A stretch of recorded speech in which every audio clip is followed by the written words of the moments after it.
have not even came. How should I start this meeting? Remind me. Well, if you feel bad enough, we might tell you to go. You're looking pale. First thing, you let staff present the budget. You know, the most, Ariel, the most important thing in life is your health. Because without your health, you wouldn't even be able to be here.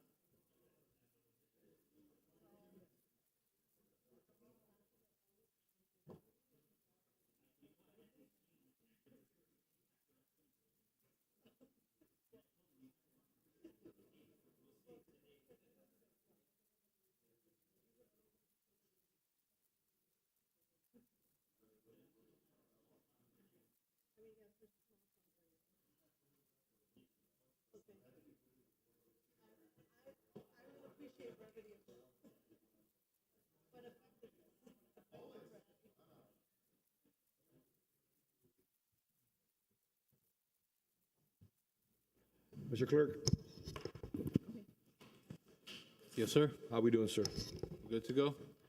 Perfect.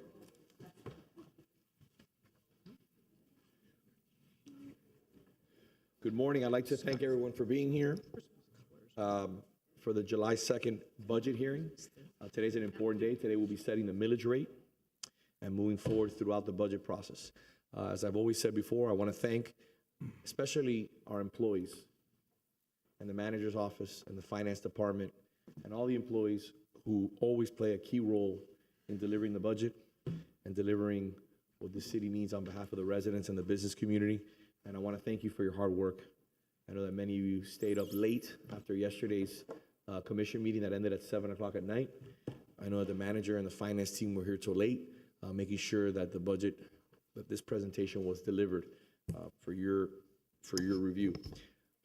We're not required, as I spoke with the city attorney, to allow for public comment, but I will allow for public comment today after the budget hearing. I just ask you to please be concise, 3 minutes on an item, and make sure that you discuss or mention what we're discussing here today, which is our budget. So as we begin, thank you very much, Paula, and I'd like to start with the Pledge of Allegiance if possible. Thank you. Madam Vice Mayor, will you lead us in the pledge? Thank you. Your hand over your heart.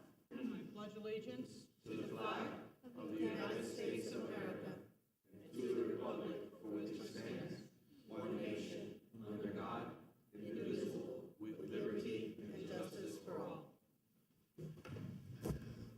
Madam Assistant Finance Director, good morning, Good morning. and the floor is yours. Thank you.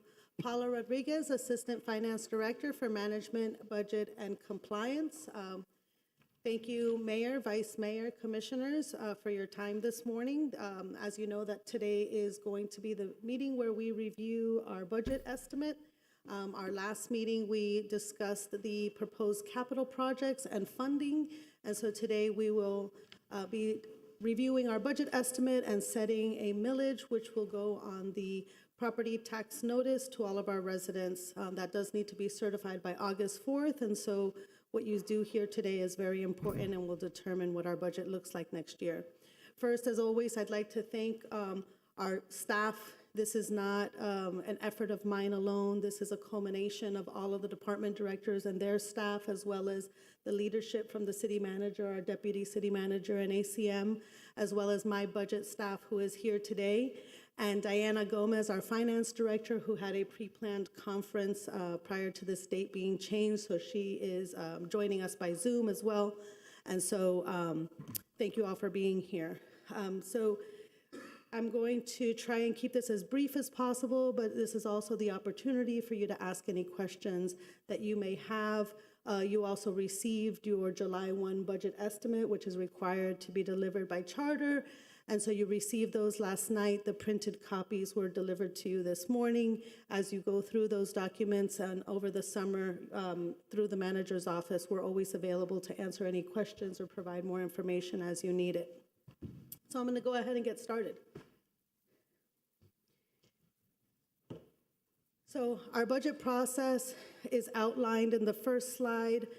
As you all know, we start this process early in February. We start working with departments to develop estimates, and start looking at what is needed for the next fiscal year, taking the input from the community and the commission. And so I'm just going to go through very quickly our budget schedule.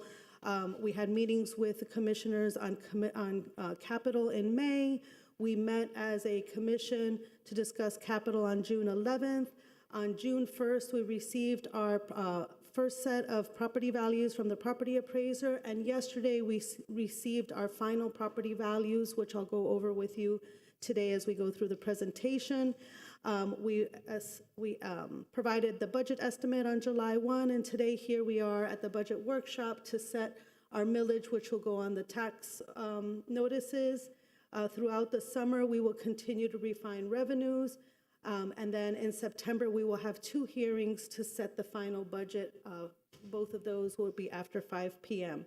And those are scheduled for September 10th and September 25th, and those dates will also be published on the tax notices that go out after August 4th. Budget estimate. So this is our current budget estimate, our July 1 budget estimate. This budget estimate is based on the property values that we received on June 1st.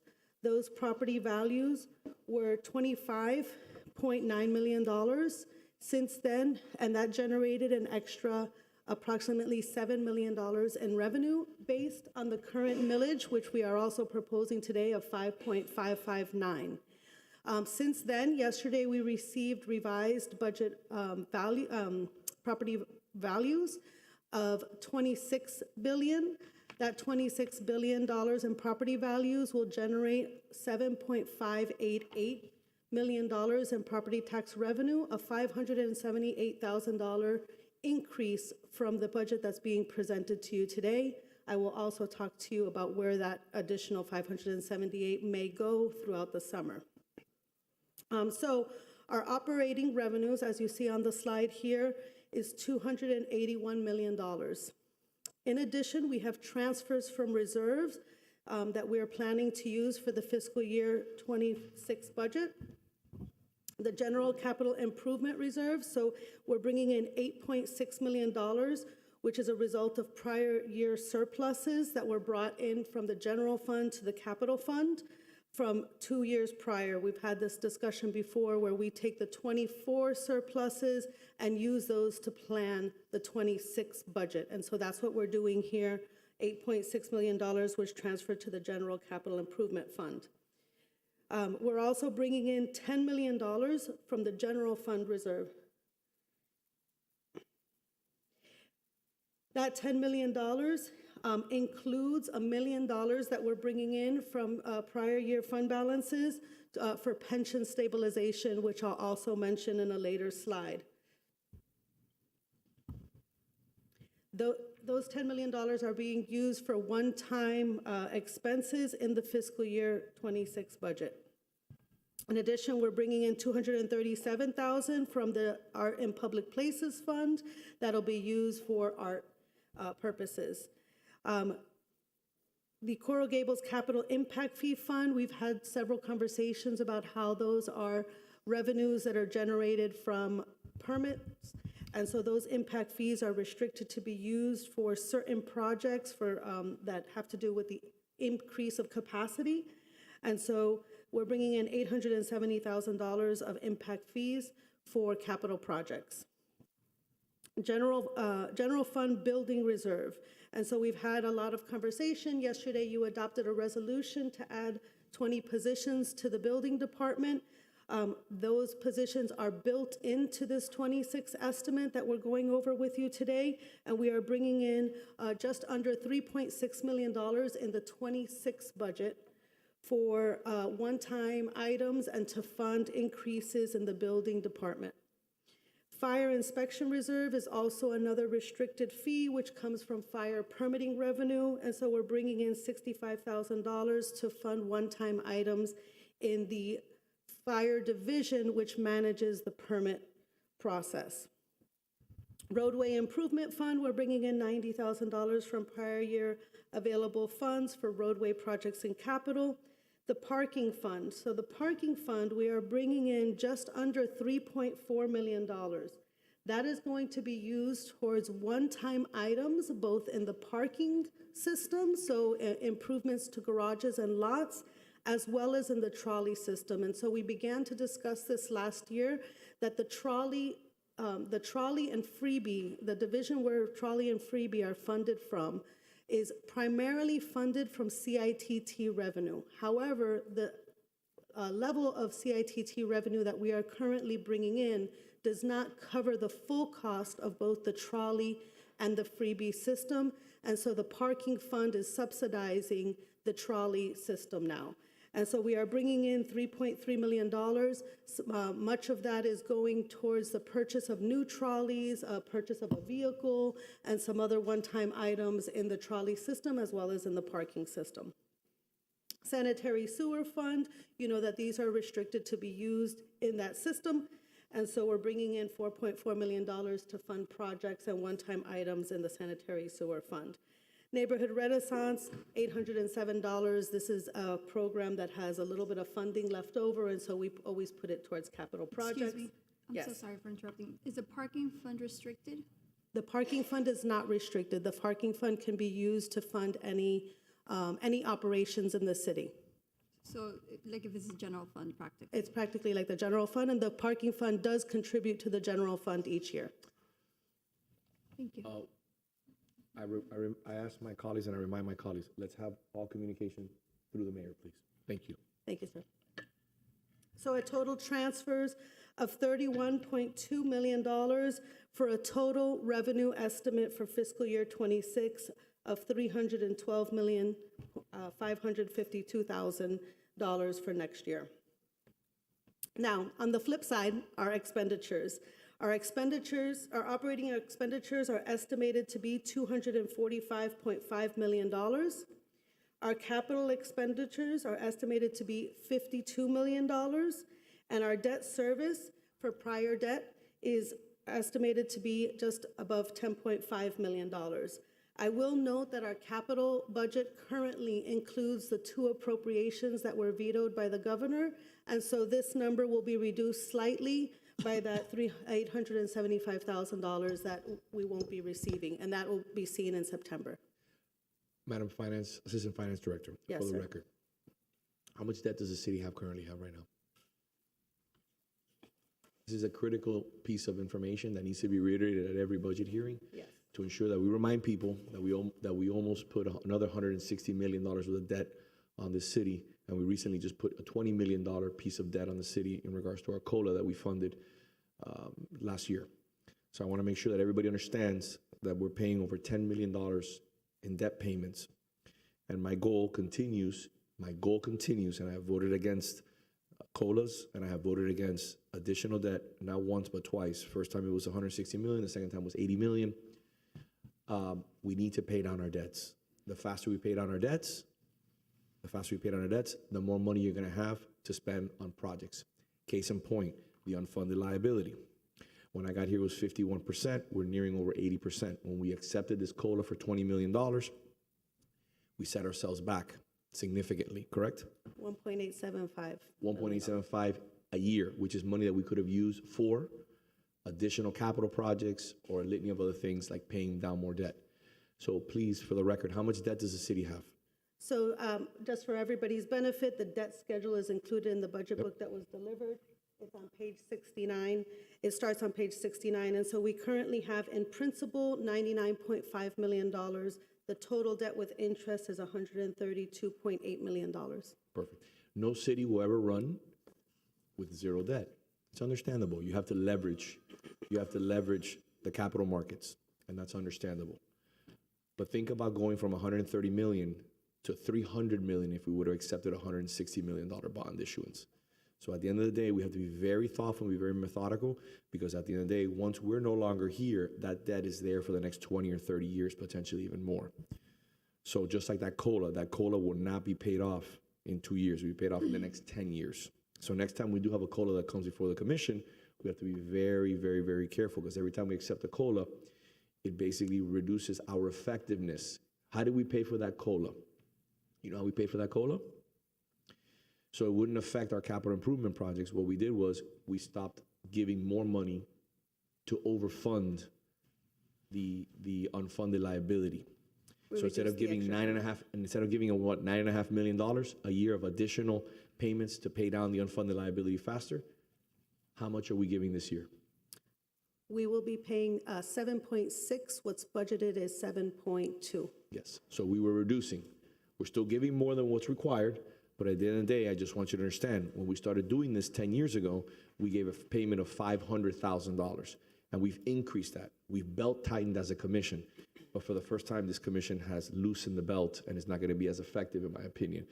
Like it or not, I want less debt, and I wanna have less taxes. And we can do that by taking out and being very thoughtful and be very methodical. Thank you, Madam. Through the mayor, Yes. I want to reiterate, you want less taxes, right? That means lower the millage? Let's work on that today, let's do it.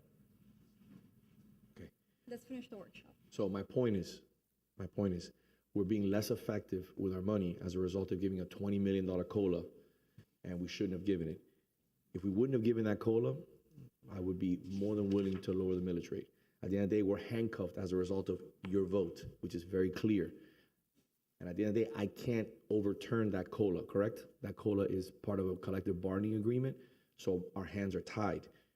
I pleaded and I begged you to not vote for that $20 million, and you did. That's a 10-year tail that's gonna affect the city. So we can ponder, we can posture all we want in regards to the millage rate, but at the end of the day, we've already made that $20 million decision as a commission, and now we have to pay the consequences for it. Through the mayor, Yes.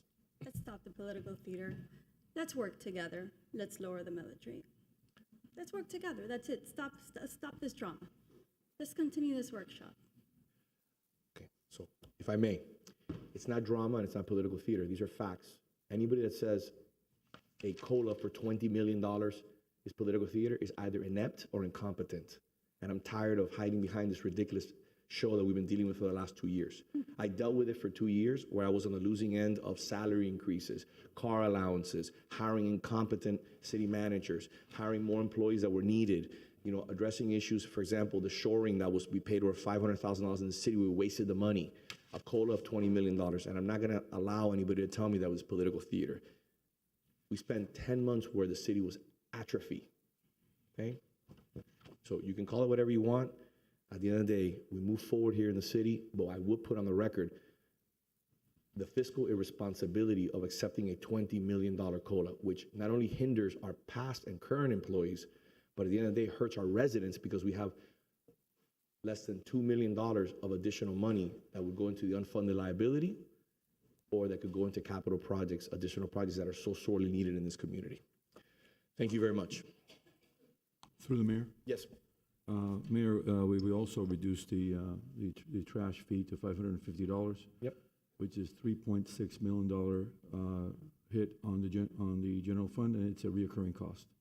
And like I said before, and I will put it on the record again, we have to, as a community, come to terms with what we're facing. Nobody wants to address the issue of the garbage pits. The garbage pits are a nuisance here in the city, and they're being abused. I have sent you videos that I've personally taken where you have outside entities, gardeners, landscapers. I have videos of them dragging it across 57th Avenue, dumping it in the city of Coral Gables. We need to find a better way. Commissioner Fernandez says that he was more than willing to address the issue. I have given the manager, and I know that the vice mayor has also given the manager opportunities to use our 72nd Avenue property to take that green matter and divert it from the waste stream because of the massive charges that continue to go up. By the way, if you were paying attention in Miami-Dade County, they were talking about increasing the garbage fee. They were deciding between 1% to 2%. That comes to a pass-through to all the residents here in the city. If you truly want to address the issue of our ongoing increases in the garbage fees, figure out a way, like we said before, the plan is already being done by other communities, to divert the green matter and use that so it doesn't go into into the Mount Trashmore and cost us money. Divert it. Those millions and millions and millions of dollars. Let's put together a bin that gets picked up in the back of someone's house, immediately stopping all the illegal dumping that's happening here in the city. That is a plan of action that will save us money and we can use that money to lower taxes. We can use that money for additional capital improvement projects. But to sit up here and tell me that let's lower the millage rate after you gave a $20 million COLA that's going to hit us for the next 10 years is, again, an inability to understand how simple economics works and how to run a business. This is a business, a $312 million business that has to be run in a fashion that, again, doesn't jeopardize the vitality and viability of this business for the next decade. Madam Vice Mayor. See if this is on. In order to do that, we're going to have to invest in some equipment so that staff rolling out a green waste container can bring it to the truck, the equipment lifts it and tips it into the truck itself. So that's something, addressing it to your esteemed skills that needs to be worked into the budget at some point. Of course, we have to have the willingness of the residents to be able to put the green waste container on the side or the back of their homes, to be able to allow staff to roll it out and roll it back and save everybody in our city a substantial amount of money that could be better spent on capital improvement projects and other improvements to our city and bringing down debt. I know, Vice Mayor, that the direction has been to work with the manager to come up with a plan. So as we work with the manager, I'm sure he'll give us the direction of what's needed in this year or future year's budget to be able to build in whatever needs to be to facilitate that plan to happen. Madam Vice Mayor, if I may add something on that note, directing the manager with the support of my colleagues on the commission, the 4 that are here. With all due respect, this is not something that can be done in 5-10 years. Every single year, the fees keep going up. We've already done studies. It's a public record. It's been provided. I think we provided it to Commissioner Fernandez, where our previous waste director gave us numbers in regards to how much we're spending on the disposal of green matter, which that does not need to be taken to a landfill. It can be recycled and used into different products. If we're able to do this in the next 2 years, the numbers are stratospheric in regards to how it can help us. We don't have to use that money to pay debt down. We can use that money for capital improvement projects that are so sorely needed in this community. But we don't have to get rid of trash pits. If people want to keep their trash pits, that's perfectly fine. But we got to figure out a way to handle this issue with the landscaping. And I want to see a plan so we can start budgeting for it, not this year, but next year. And it's going to be very expensive. Like the Vice Mayor, she didn't say that, but I imagine she was thinking it. Because if you're going to change the way that we do business, again, and I don't want to, and I know the blogs will write this, I'm not talking about removing backdoor service. I'm not talking about removing your trash pits. So relax with the scare tactics. What I'm talking about is being efficient with our taxpayer money and stop wasting millions and millions of dollars where we are the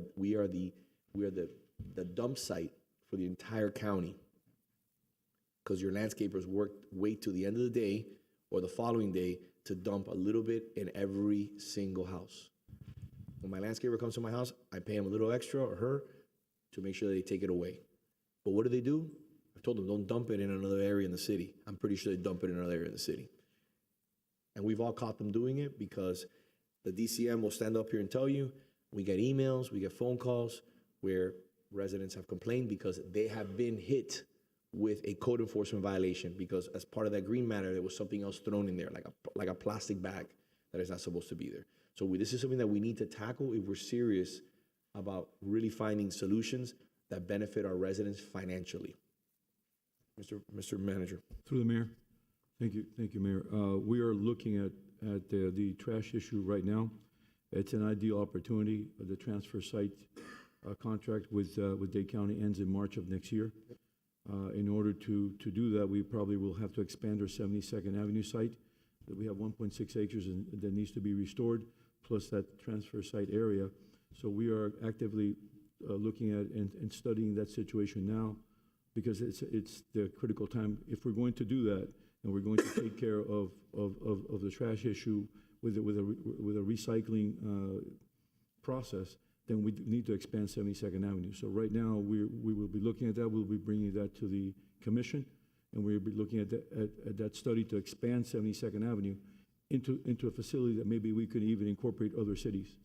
We also have, as you know, rail there. So it's an ideal site for some type of trash facility from the city's perspective.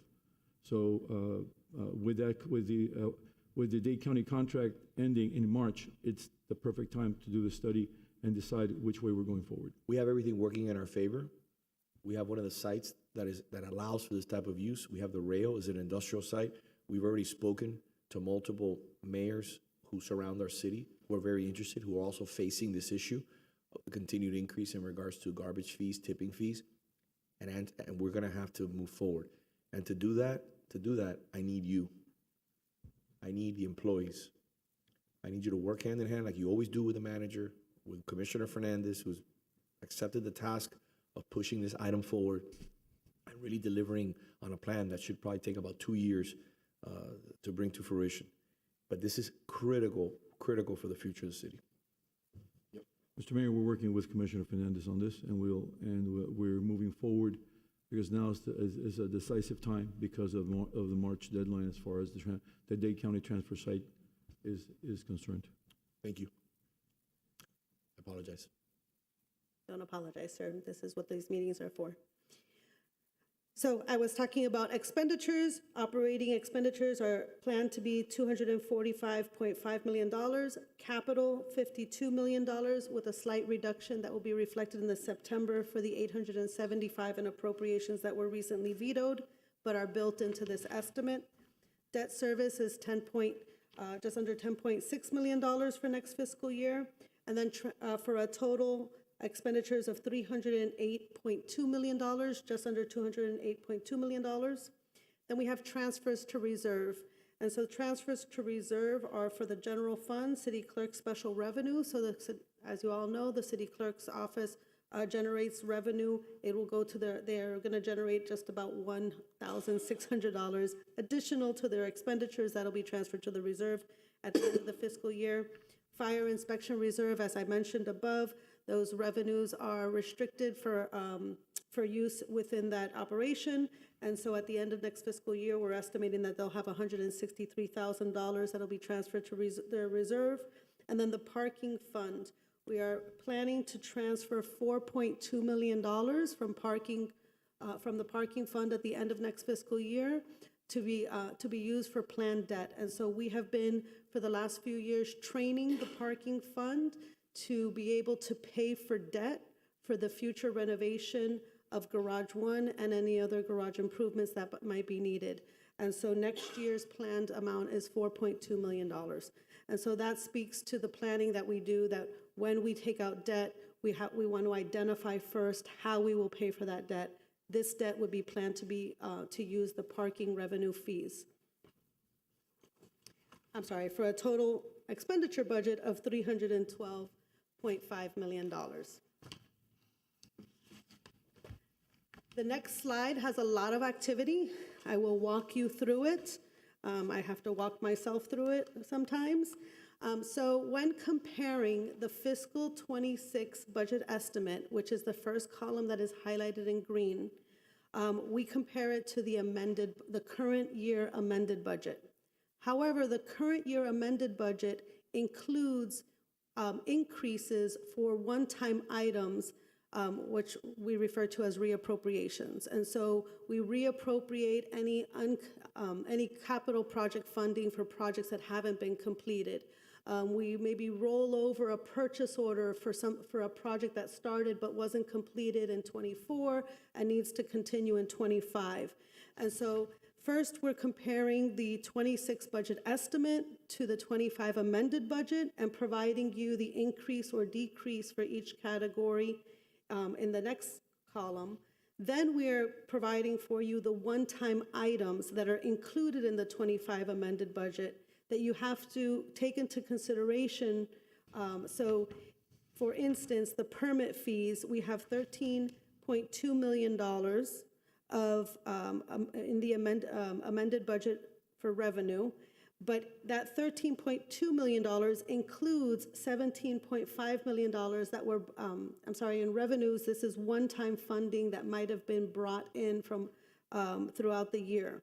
And so the actual comparison of 26 to 25 is that 13.2 minus the 17.5 one time for a total difference of 1.977, as opposed to the first difference column. I know it's a little bit difficult to explain, but that it's basically making sure that we don't count one-time items in our amended budget when comparing 26 estimates to 25 budget.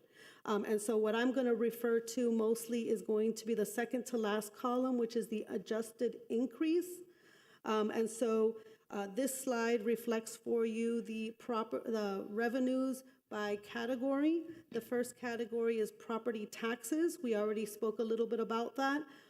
This budget estimate is based on the June 1 property value estimate, which provided an additional $7 million in property tax revenue for next fiscal year, just about a 5.4% increase from the current fiscal year budget. The next category is franchise fees. Franchise fees are fees that are paid by our waste management franchisee, electric franchisees, and so these revenues increase as rates increase, and so we get a portion of franchise fee on those amounts, and so we're estimating franchise fees to increase by about 19.7%. Utility taxes are estimated to increase slightly by just under 2%. Business tax receipts.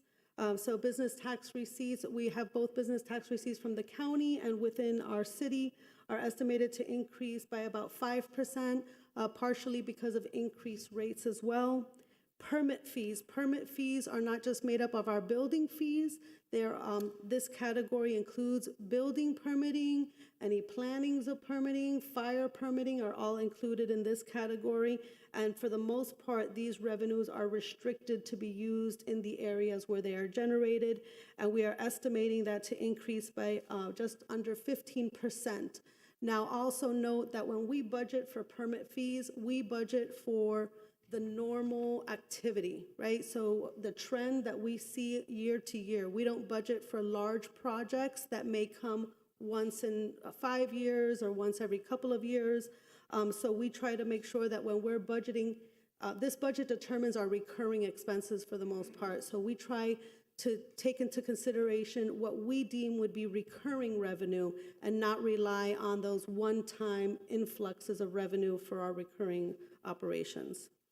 Public safety fees are estimated to increase about 10%. Refuse collection, although we experienced that $3.6 million reduction in garbage fees last year, we are estimating a slight increase in that revenue because we have new properties that come online or that were in construction for many periods of time. So sometimes properties come back online and generate additional revenue from a prior year. Sanitary sewer fees and stormwater utility fees are estimated to increase by 10 and just over 20% respectively. Youth center fees, so not only for increased participation in programming, but some fees were increased in a recent commission meeting, and so we are estimating a 24% increase in those fees, in that revenue. Tennis is estimated to increase by about 10%, swimming about 18%, automobile parking, so our parking revenue is estimated to increase by 1.4%. Rentals and concessions are estimated to increase by just under 5%, and other revenue increases are increasing by about 8.5%, for a total estimated increase in revenue of 7.4%. But those increases are offset by some estimated decreases. I will note that many of our revenue estimates for the taxes, the portion of the tax share that we receive from the state, we don't receive those estimates until over the summer. And so for the most part, we estimate based on what we're seeing in trend or based on the current fiscal year. Over the summer, we will refine these estimates and they will go up or down depending on what we see. Local option gas tax is estimated to decrease just about 6.5%. Governmental revenues, these are, the first category is for grants. So you'll see that this has a significant number in the one-time category, and that is because grants are generally one-time. We don't rely on them for recurring expenses. And so we're, this percentage is wrong. We're estimating an increase in grants. Now, this also, compared to this fiscal year, less the grants that we are backing out. This number does include the $875,000 in grants that we were anticipating and are now vetoed, so this number will go down from about 1.8 to 1 million. Intergovernmental revenues, state taxes, these are the city's share of sales tax. There's some communication service taxes and some other taxes that we receive, the half-cent sales tax that we receive from the state. Currently, we're only estimating a slight increase over the summer. We'll see how those numbers come in. General government fees, this includes fees through, similar to zoning fees, the passport office fees are included in here, and overall, we're estimating a decrease of about $300,000 or 8.6%. Investment earnings, we treat the same way. We try to budget for what we consider to be the trend in interest. We don't budget for those highs that we might get in any given year. Over the last 2 or 3 years, we've seen significant revenue and interest income. We don't feel that that is something that is reasonable to expect every year, so we budget based on trend, and we treat some of that revenue as one time. If we receive additional revenue throughout the year, that'll go towards our surpluses and will be brought to the commission to be planned for capital or other one-time items that may be needed in the budget. And so currently, we're projecting an estimated decrease of about 9.8% from this year to last year's budget, to next year's budget. So how much, if I may, how much do we have in earnings? And that obviously includes the interest that we're earning as a result of the restricted reserves, correct? Yes. What is that number? I don't have the interest I don't have the interest number that we received in '24. I can get that for the commission. We budgeted for 8.3 in the current year, and we're estimating 7.5 in the future year, but I don't have the interest number with me. So as I always try to do and make a point of this, the reason why we have restricted reserves, it's critically important to put this on the record. When I came into office 12 years ago, we didn't have potentially 1/3 of the reserves that we have today. That is part of the reason why we have a triple bond rating. And it's also one of the reasons why we were able to be one of the first cities to clean up during the last hurricane. And I think that we're still waiting for a very small portion of the reimbursements from FEMA. Is that correct? That is correct, Mayor. Okay. While this may sound redundant, as I've repeated 1,000 times, it's important to put it on the record. At the end of the day, it's been said in the past, why don't we use a portion of our reserves? The reason why you don't use a portion of your reserves is, number one, because it's a rainy day fund. Number two, it's part of the reason why we have triple bond rating. Number three, it's the reasons why we're one of the most respected cities in South Florida, not the state of Florida. And number four, because you're making 7-point-something million. Not all of it's coming from the restricted reserves, but you're making a large portion of that. If it's $50 million and you're making 5%, it's $2.5 million, okay? If you spent your reserves, you wouldn't be making that money. Madam Assistant Director, if I may, what do we use those earnings from, the money that we get from our reserves? What does that go into? That will go into any surpluses at the end of the fiscal year. And as I explained earlier in the slides, that is how we will bring in funding to fund capital projects or any one-time needs in future years. So this revenue stream is one that earns and gives us extreme flexibility to say, we have a little extra money, a few $1 million, let's tackle these important historical projects, these parks, these infrastructure upgrades. So this is why it's critically important to keep this rainy day fund intact and always above 25%. Through the mayor. Yes, Madam Vice Mayor. 2 other points, and that is it avoids us from having to incur debt service, paying interest out, and due to the necessity to borrow funds to take care of the cleanup after a hurricane. And in the words of our city manager, cash is king. We get cleaned up first because we have cash available to be able to pay immediately. We don't have to go to the bank and pull money from a credit line. So I've learned from a very wise master that has, or individual who has dealt with these emergencies many, many times. So thank you for your good management skills. I correct myself, I do have the actuals, which are actually shown on page 38 of the budget book. And so last year, fiscal year '24, we ended with $11.6 million in interest income in the general fund. And a good portion of that would be from the interest that we receive from the the reserve.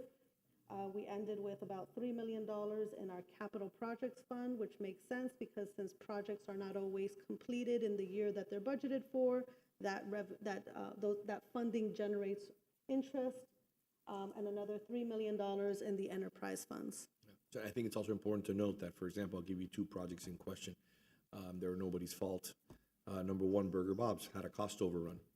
And number two, we just dealt with Venetian Pool.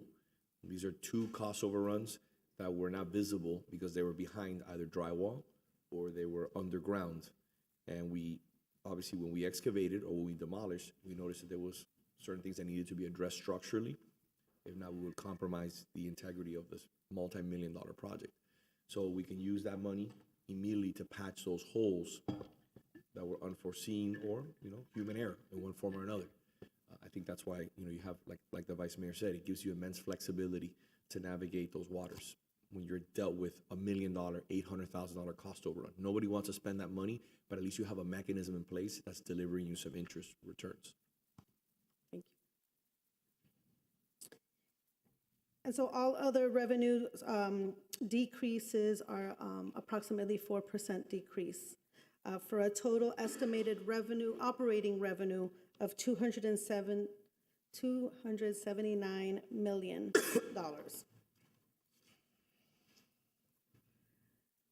The next slide is expenditures, and so in similar fashion, we compare the expenditures increases and decrease from the fiscal year '25 amended budget to the '26 budget estimate.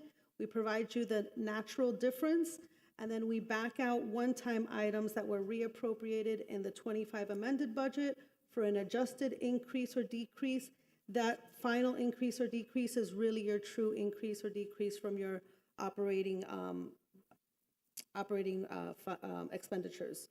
And so you'll see here that salaries are increasing by about 9.4%. The salaries that are built into this budget account for the merits and COLAs that are already negotiated with existing contracts with Teamsters, general employees, and fire. This budget plans for a successful negotiation with the FOP as well.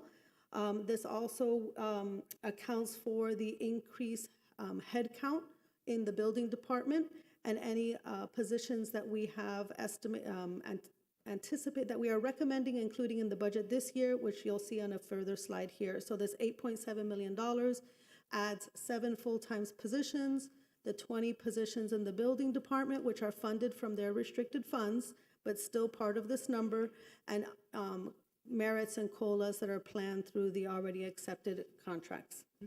Yes. Since we're on the subject of salaries, just to provide further context, we've heard already today quite a bit regarding the COLA, right? I mean, we've heard it several times today.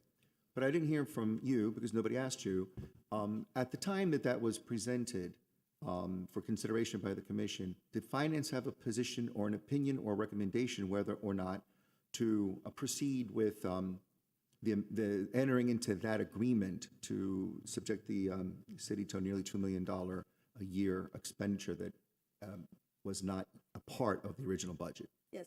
So 2 separate COLAs, one COLA for our active employees negotiated through our union contracts and labor contracts.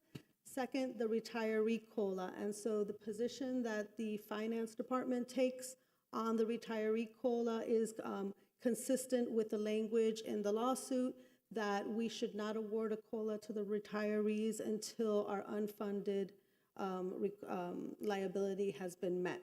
And so our recommendation on that COLA would be not to award it. And I assume that your recommendation was based on what you believe was sound fiscal, prudent financial planning, but it wasn't, your recommendation wasn't followed by this commission, is that right? Yes, the commission is able to override our recommendation. Yeah. Very good. So if I may ask another question, if I may, because again, it's important to put it on the record. We have very short memories. At least I do, and I apologize. On average, how many employees, additional employees do we add a year? Average, like 1, 2, I remember the slide, I look at it every year, 1 or 2 positions, correct, that we add every year? So Very thoughtful, very methodical about adding new positions, Yes. especially under city manager Iglesias.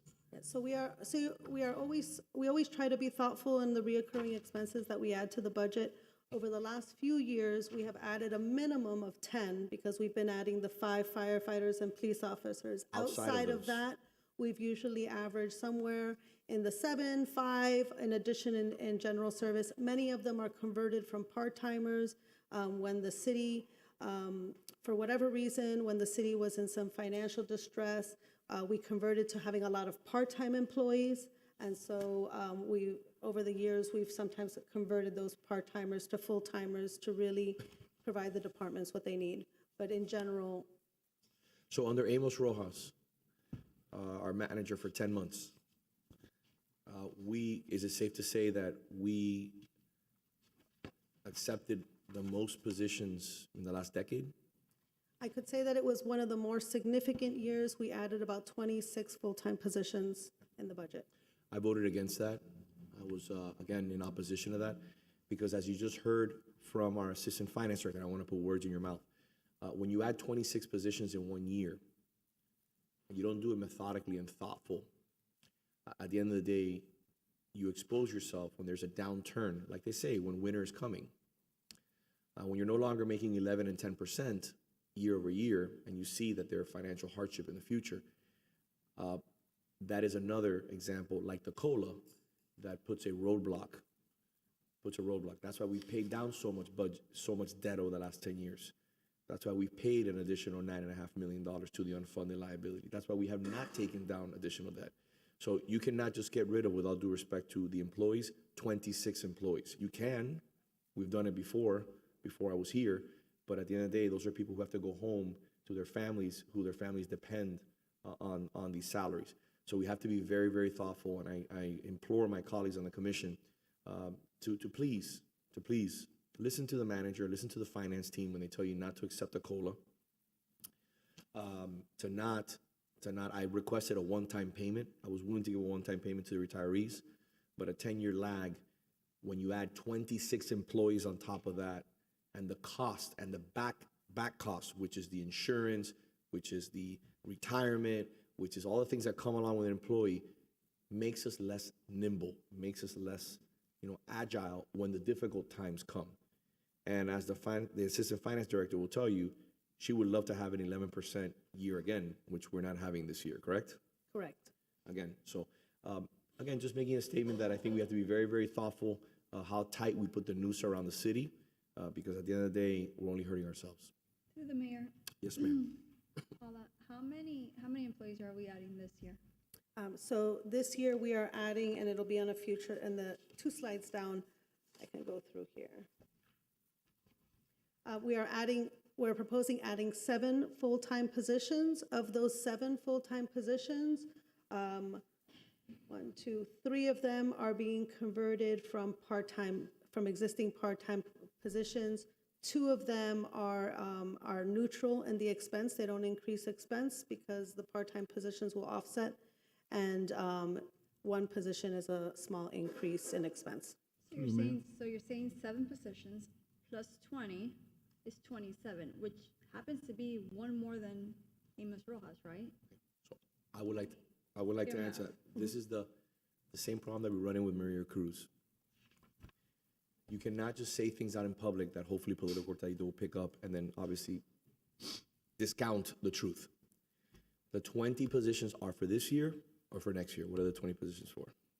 The commission voted yesterday on a resolution to add those positions in the current fiscal year. So hold on. Are those positions gonna cost us, or are they net neutral? So I would say to that, if I could expand my response. course. To your question, and the difference is that the 20 positions that we added yesterday are not from the general fund or for unrestricted funds that would contribute to the general fund. They are all funded from restricted funds that can only be used for that purpose. So let me answer, so please.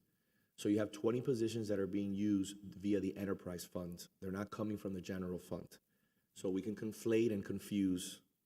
I know that's the order of the day, but the issue is it's not coming from the general fund. It doesn't tie our hands.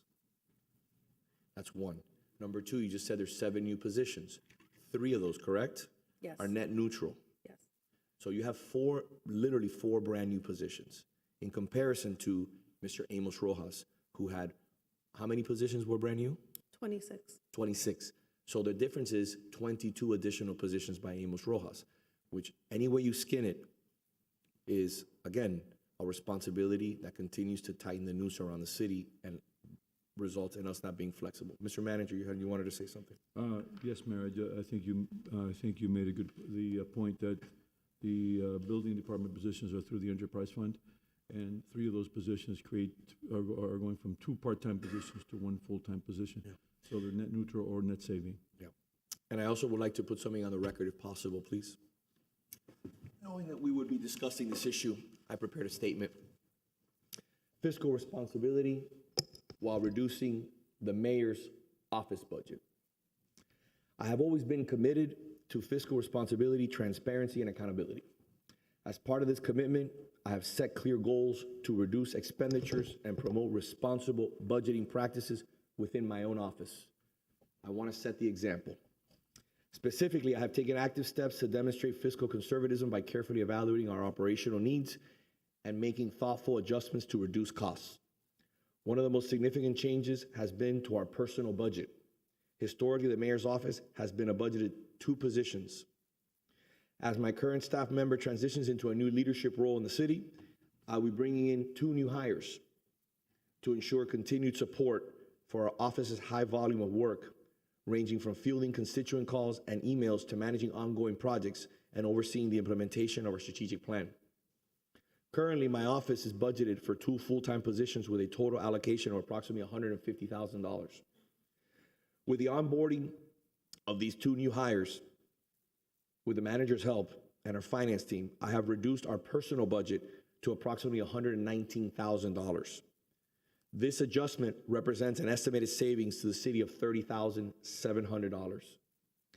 I want to be clear that while we continue to handle a significant workload, consistently delivering results for the betterment of the city, I remain committed to doing so effectively and fiscally responsibly.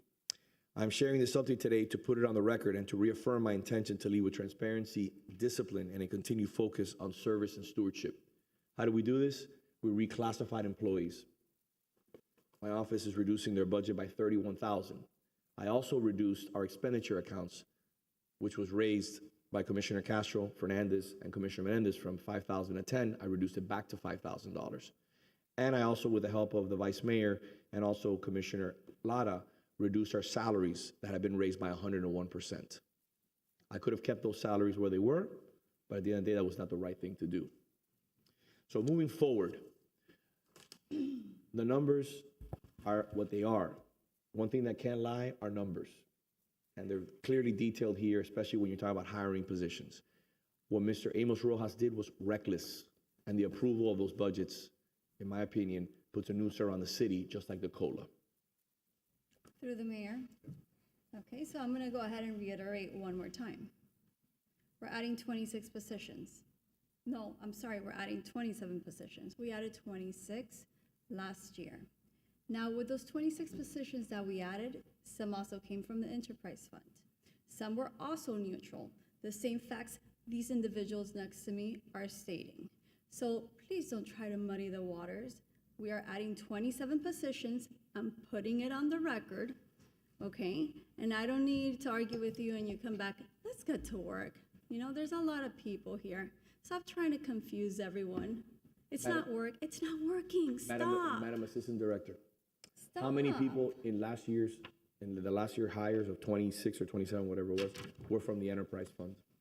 So technically, 2 positions were in the parking fund, and although it is an enterprise fund, their revenue is not restricted, and those funds could have come into the general fund or to capital to fund other items. So to correct the record again, as you can tell, my commissioner is unaware, because I asked these questions when I met with staff. Over 24 of the positions from last year came from the general fund. Correct? Yes. And this year, only 4. So let's not muddy the waters. Let's not confuse people. Let's speak the truth. Let's speak the truth. The facts are 24 came from the general fund last year under the leadership of Amos Rojas, and this year only 4 are coming from the general fund. Thank you very much. Moving forward. I'm going back 2 slides to the increases to expenditures, increases and decreases to expenditures. And so we stopped on salaries, the first line. And so salaries are estimated to increase by $8.7 million, a 9% increase for the reasons that I mentioned here. It does include the decrease of the commissioner's salaries, although it will include a small COLA that the commissioners get as part of the ordinance. Overtime is increasing by about 7.5%, and so that is typically a result of the increased salaries, also results in increased overtime. We also trued up some overtime costs for some departments that provide overtime but may have needed a budget adjustment to increase that slightly. Retirement. Retirement is increasing by $2.4 million. And so the explanation is also outlined for you in the manager's message, but the breakdown of that $2.4 million is each year we take the amount that we fund for retirement, for pension, and we increase it by 1.25%. That increase this year resulted in $383,000.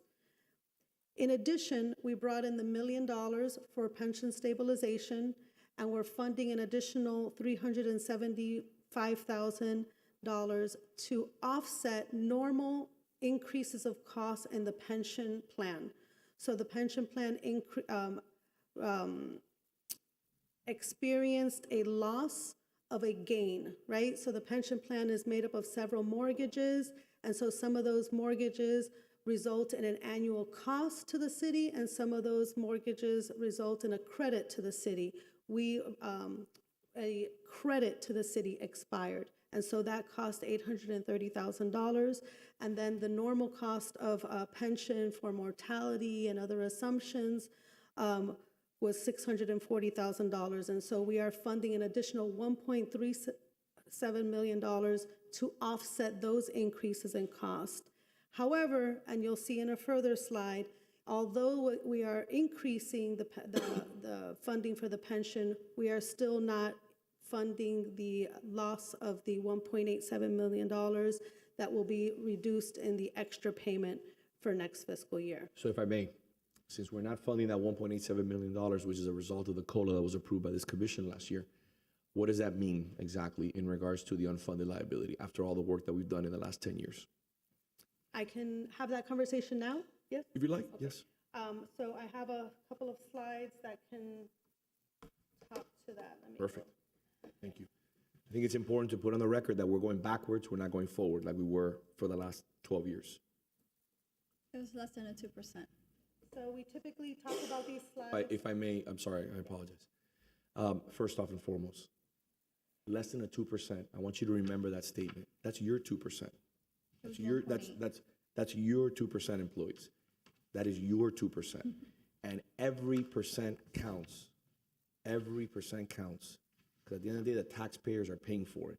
And just to say so nonchalantly, it is just less than 2% reduction when we were so positively moving in the right direction in regards to funding of the unfunded liability, that to me is a lack of respect for the employees, for the residents, and for the business community that pays such significant amount of taxes here in the community. So will you do me a favor, Madam Assistant Director, and explain a little bit about how we're not heading in the same direction as we were last time? Through the mayor, it was less than 2% for the employees. I mean, I think you're forgetting that because this money went for a COLA for the employees, for the firefighters that have risked their life for us and don't even know how to pay rent. Let's not forget that, okay? So don't put it on the employees because, guys, when you retire, and if I'm here, which I don't think I will be, if I would, I'd be taking care of you. Trust me, and I think all of you know that. So if I may, I need to respond. Oh, I need to use the I need to, bathroom. I need to Excuse respond. me. I have taken care of the employees, and this commission has, because we're spending over $9.5 million of money that's not needed to be spent to make sure that we pay down your retirement and we make sure that your retirement is taken care of. I will not allow somebody to muddy the waters and all the hard work that we've done here in this community. It may seem a tit for tat, but at the end of the day, I have to spend most of my time clarifying the issues here when someone doesn't know how to read a budget book. So moving forward, can you please explain how we've taken a step back as a result of a $1.85 million COLA? Yes, so these slides are in the back of your presentation. The last 3 slides that I'll show are not included in your presentation, but we will get them to you after the meeting. So this slide shows for you each year the annual required contribution in the blue and the extra payment that we have been making to bring down the unfunded liability each year. And then the orange is the cost of the cost of employees who have enrolled in the 401 plan. You can see here in the 26th column that the required payment increased for the reasons that we spoke about, increases. What are those reasons? I'm sorry, I apologize for interrupting. What are those reasons that we spoke about? Why did the city have to put more money as a result of the increase? So the increases were as a result of the labor negotiations, increases in COLAs, and increased benefits for retiree eligible costs. Okay. And then we also brought down the Teamsters contribution, which I think we all agreed was a necessary step, but that also increased the cost of the pension, the retirement cost. We did, however, plan for that cost, and so even though on this screen you see that there's $7.2 million planned for the extra payment, there is just under $400,000 that we're going to bring in from this year to next year to bring that extra payment to $7.6 million. However, that is still less than the $9.5 million that we paid towards the extra payment last year. So the next slide is going to show you the effect of that.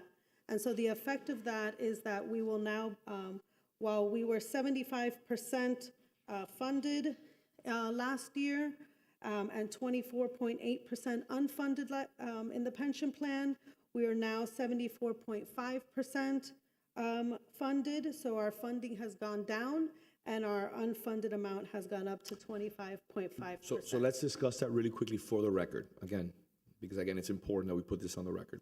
Because you have the blogs that lie to employees and lie to residents here, and this needs to be put on the record, okay? If you look at 2019 as an example, the annual required contribution was a little over $25 million. As we go to 2020, it was $24 million. As we go to 21, it was 23.8. If you go to 22, it was 22.7. If you go to 23, it was 22.3. If you go to 24, it was 21. And if you go to 25, it was 21.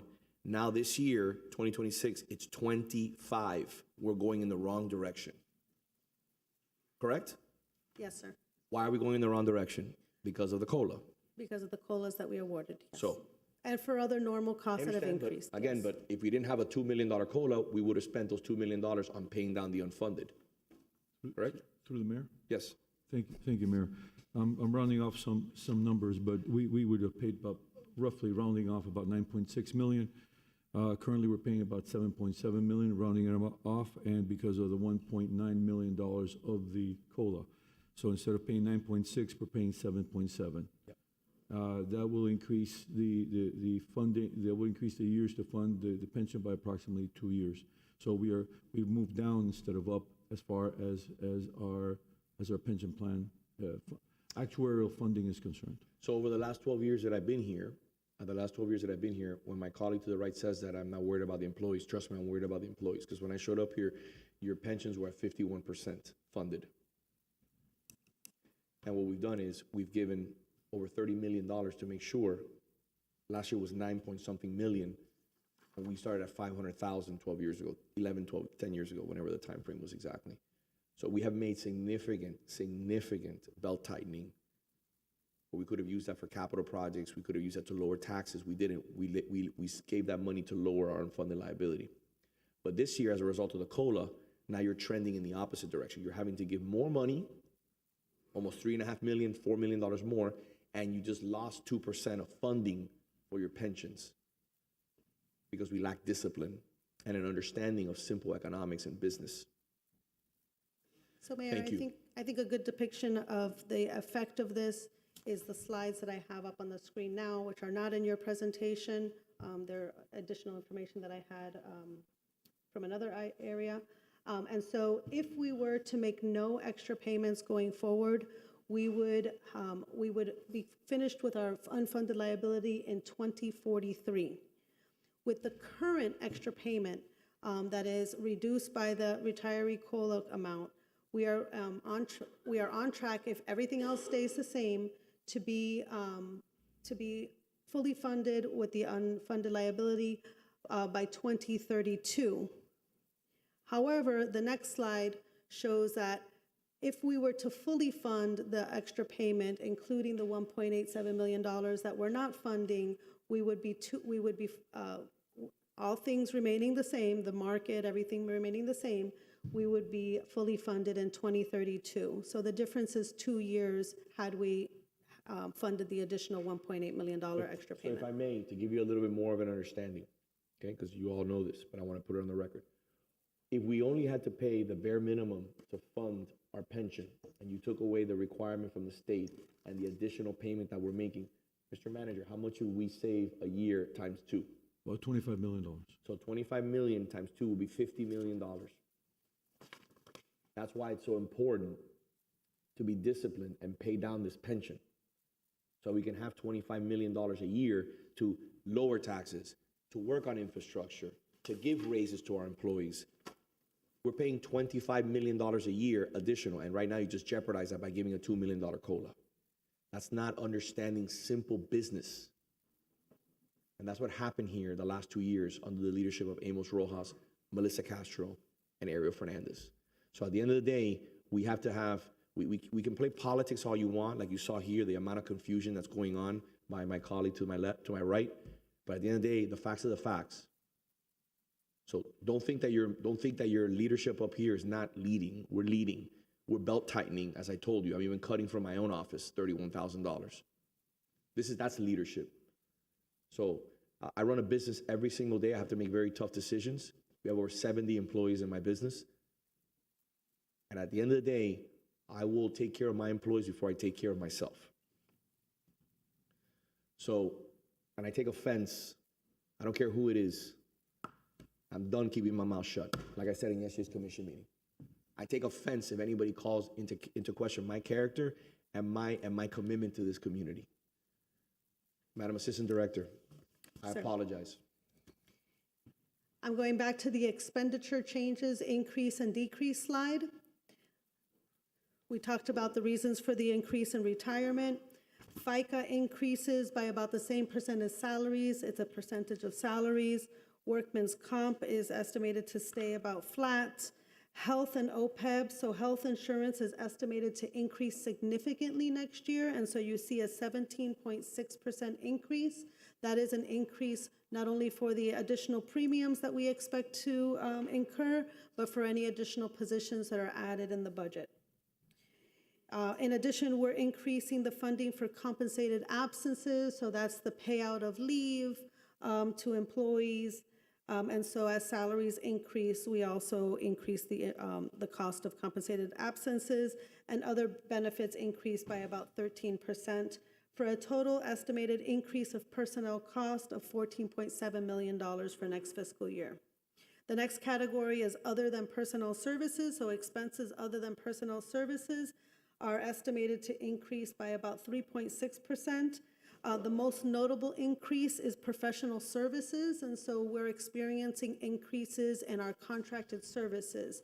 So parking management contracts, tree trimming, janitorial services, many of them have living wages built into them, and so we're anticipating about a 13.7% increase in professional services. Repair and maintenance utilities, about a 3% increase. Parts, supplies, and IT maintenance subscriptions, about a 1% increase.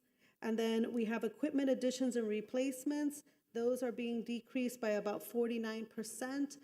So because the available funding goes down, the ability to fund additional replacement of equipment and things of that nature also goes down. So when we make decisions of what we add to operating budgets, we don't necessarily add new equipment.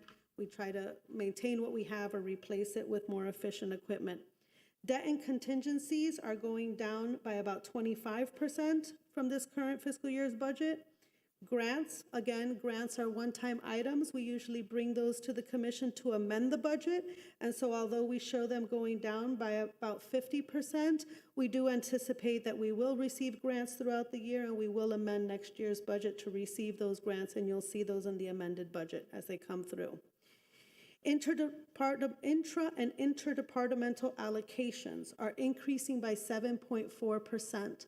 So one significant allocation that we have is the charge from the general fund to the building restricted fund for our services. So there's a portion of the city attorney, the city manager, finance, that we charge the building department for our services, and that's an allocation that went up this year. And as we go through our study with the consultant, we are also going to look at that and refine that and make sure that we are capturing any amounts that we can from that fund.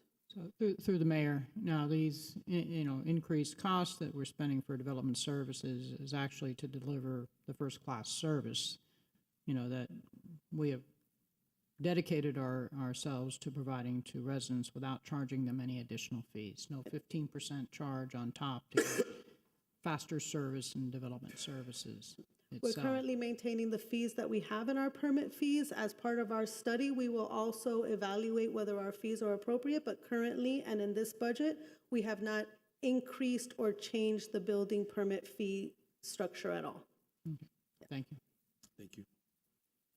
And then fleet equipment replacement and additions is increasing by just under $1 million for 23%, for a total increase in expenditures, operating expenditures of just under 17.5 million or 7.66%.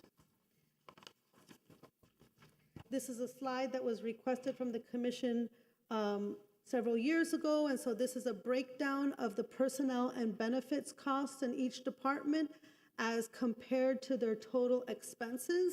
And so you'll see each of the departments is listed here, their total salaries and their total benefits, and then the percentage of their total expenditures. You'll note that here the percentages fluctuate.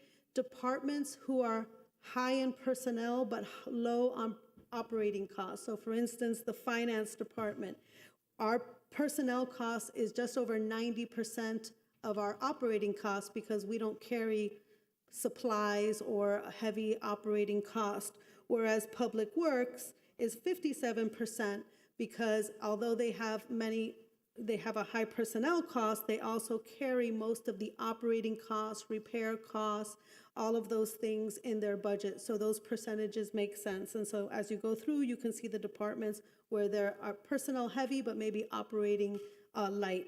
And it's usually as a result of their function.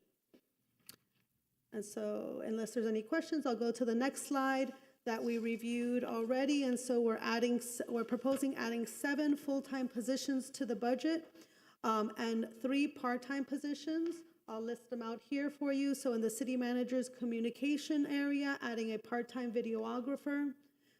Increased demand requires increased resources. Information technology, as we continue to grow our technology in the city, IT needs the resources to be able to maintain and support its users, and so adding an ERP analyst and an applications manager in that department. Finance, similar, so there's actually a typo here. Management and budget, we are converting 1 part-time grants manager to a full-time grants manager. That will leave us with two grant and internal audit coordinators. And again, the increased requirements of grants and internal audit requires us to have the resources and the backup as well. Procurement, converting the 2 part-time contract specialists to 1 full-time contract specialist. Public Works, Green Space Management, they are converting 2 part-time positions to 1 administrative assistant. This is going to help them with the management of contracts in their area. As you know, they manage several contracts, tree trimming, landscaping, etc. Central Administration, that is the administration section of Public Works, they're adding 1 part-time repair worker, which is going to help them with much of the things that they identify out in the field, the graffiti, the stickers, things of that nature, and 1 part-time maintenance worker in the sign shop, and that is to establish those 3 crews in the sign shop that we spoke about last fiscal year. Planning and zoning, we are adding 1 zoning reviewer. And in fire also has their restricted funding for permit review, and they are requesting to add an assistant fire chief in the community risk division. This position will be funded from the restricted permit fees because it will oversee the operations of the review of permitting. And so those are the 7 full-time and 3 part-time positions that we are proposing in the fiscal 26 budget estimate. Full-time employee classifications, 10-year comparison. So this shows the number of employees each year since 2017 to the proposed 2026.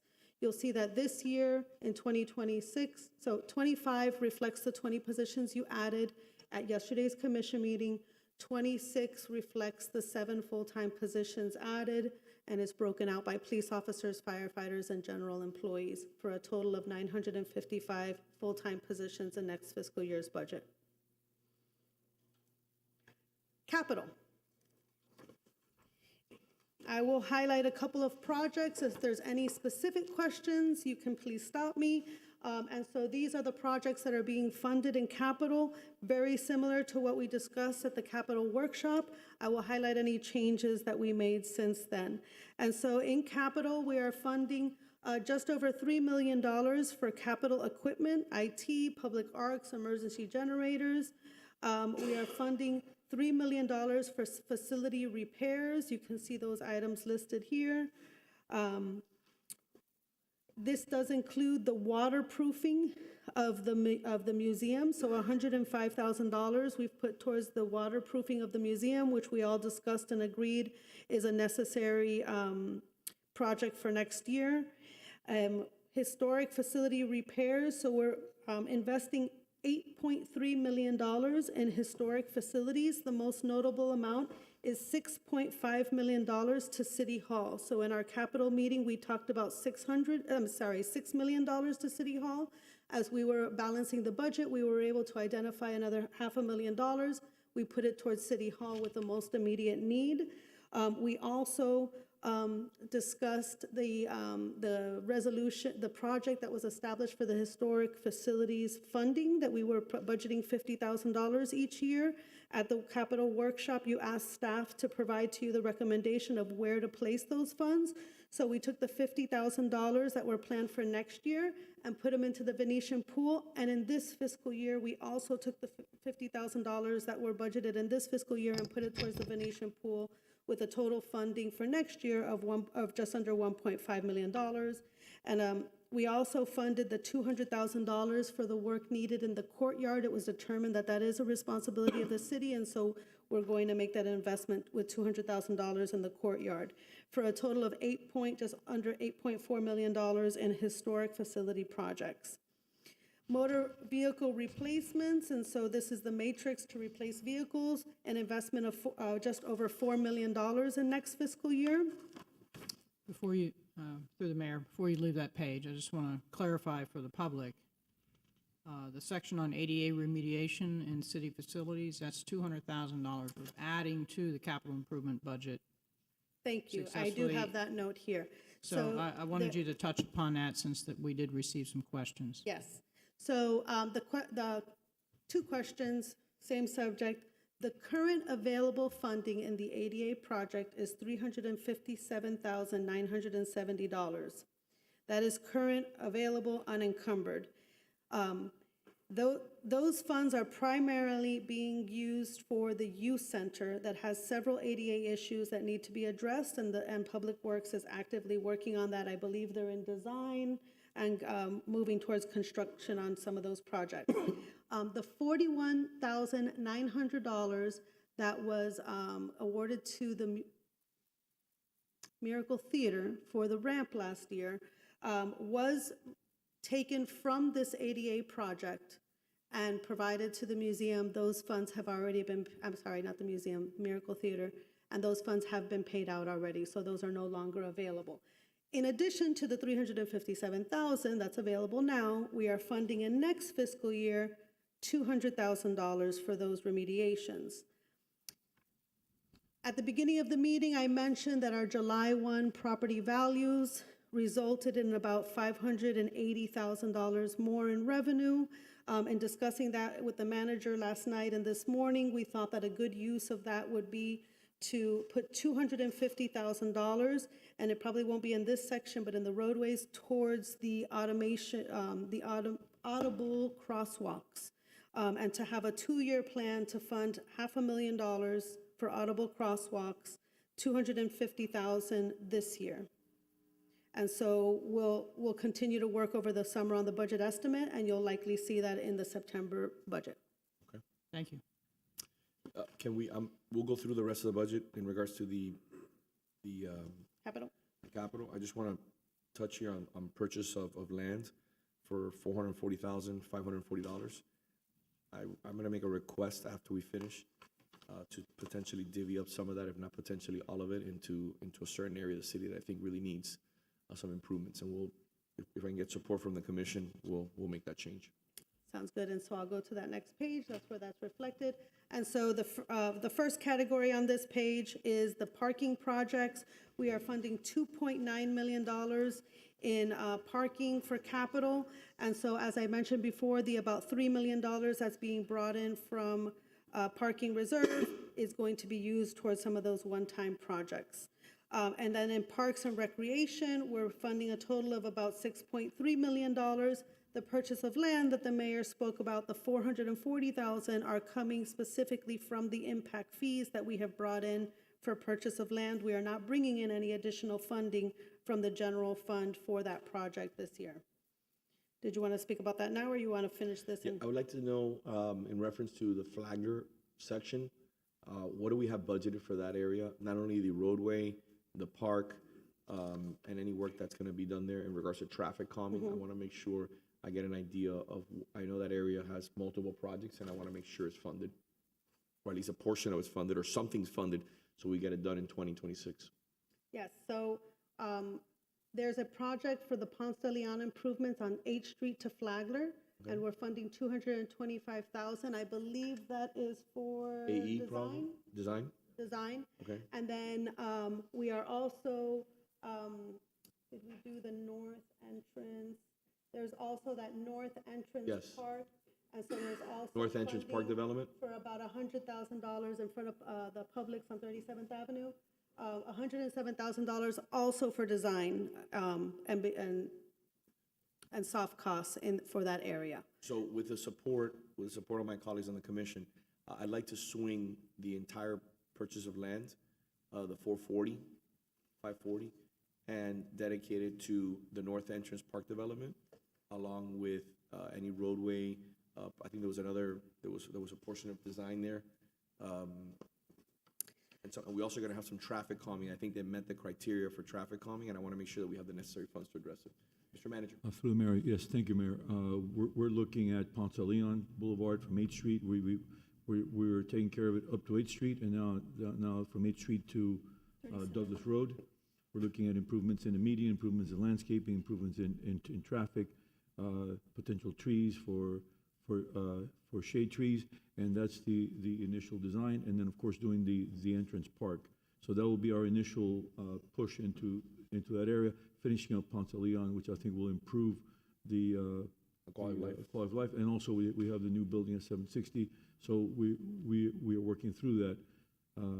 I believe that will be a major improvement there. And then from Ponce, we move out into the residential areas. So there's two things. Number one, there's a 760 project which is forthcoming that I know that obviously that's still under development consideration, and the residents are waiting for some final design and some changes. They're obviously going to make some sort of assessments in regards to public benefits that are critically important, and I know that my colleagues will advocate for that. But I think that 540 should be zeroed out. Go ahead. So I think it's a great idea. Okay. But the $400,000 that is currently planned for that project is strictly for purchase of land. It is the impact fee for purchase of land. So I cannot, Okay. I can't, I right. thought it was budgeted items. but if you find a piece of land in that area, no. No, I mean, But, there's right. tons of Right, but 'cause- opportunities. And I understand why, because in prior years, we've always matched that funding with general fund funding. Yeah. And so the 440 is strictly for purchase of land, but what we can do is I can work with the manager to identify, right? So we took about $500,000, we have an additional $500,000, 250 we're proposing maybe for audible crosswalks. We could maybe take the additional 250 towards that. However, I would like to see how revenues pan out. So if you allow me to work with the manager on a number and where we could identify, and my staff is going to continue looking at whether we've received maybe any other mobility impact fees that we can use towards that project that we haven't already dedicated here. So let me explain to you what I would like and the support of my colleagues if they're interested in doing that.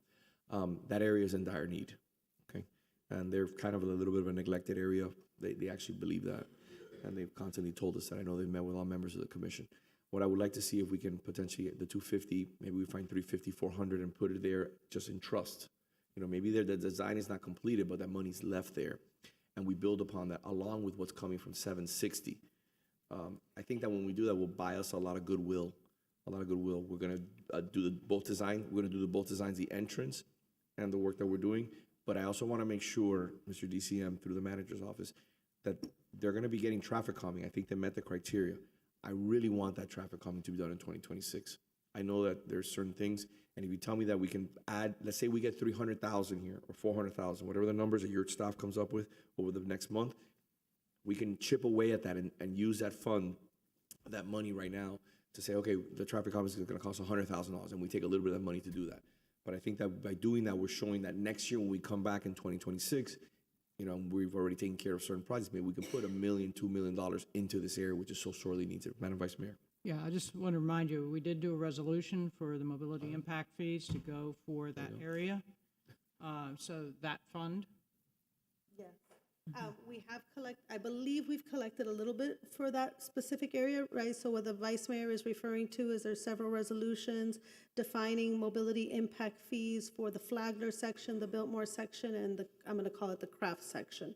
And so I believe that a small amount has been received from that, for that Flagler area, but those impact fees comes from permits for projects. So I don't think that we've seen a lot of projects yet in that area, and so, but whatever we have, we can put it towards that area as well, and we'll continue looking over the summer to see what impact fees we have.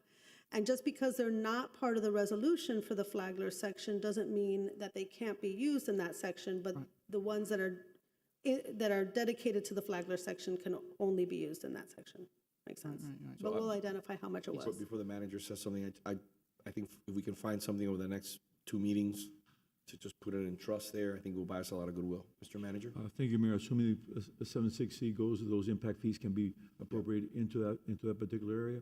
I do think it's important that we finish off Ponce, and I think that's going to be a huge improvement in that area, and then we will look at traffic calming this year in that area. I think the bookend there is obviously the park that we acquired, which is amazing, the most northern piece of property in the Gables. And then now, obviously, all the way to Ponce and 8th Street, where there's dire need, especially with a forthcoming possible project. So, but by putting that money in trust, I think it really, like I said, I think it's a benefit, and it shows the residents that we're taking this really seriously. so. Yes, Mayor, Madam Vice Mayor. And you've probably heard from the same residents I've had. Yeah. There's a historic drawing, or old drawing that was never built that was done back in Phineas Pace time of an entrance feature there that would be compatible with everything else that we have in our city. So it's another project for us to put on a capital improvement list and to be able to fund it sometime in the future. But there is a drawing of it, and it's very similar to many of the other ones that we have. So, Madam Vice Mayor, we have, I think, $100,000 for AE, For design. 107,000, I think it is? Yes. So why don't we, in the next few meetings, we put 250, 300, whatever we don't use for the automated signaling, we'll be able to put it there in trust so that once we design, as per the Phineas Pace design, we have funding already in place that we can start moving quickly on that. I just want to, I, along with my colleagues in the commission, just want to start delivering for this area. This area for a long time the park is needed a lot of work.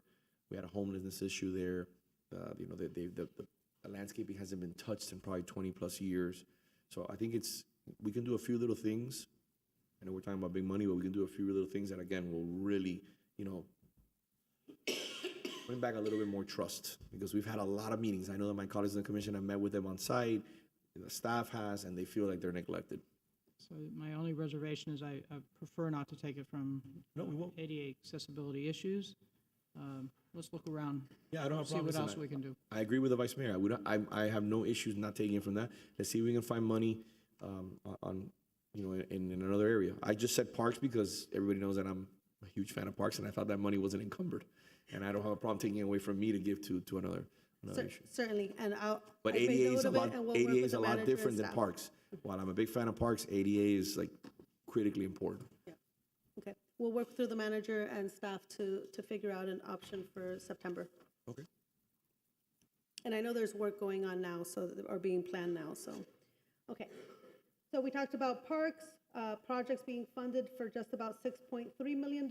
You'll also note that in Phillips Park, we are funding $200,000 towards contingency of the existing scope, and so important to note that.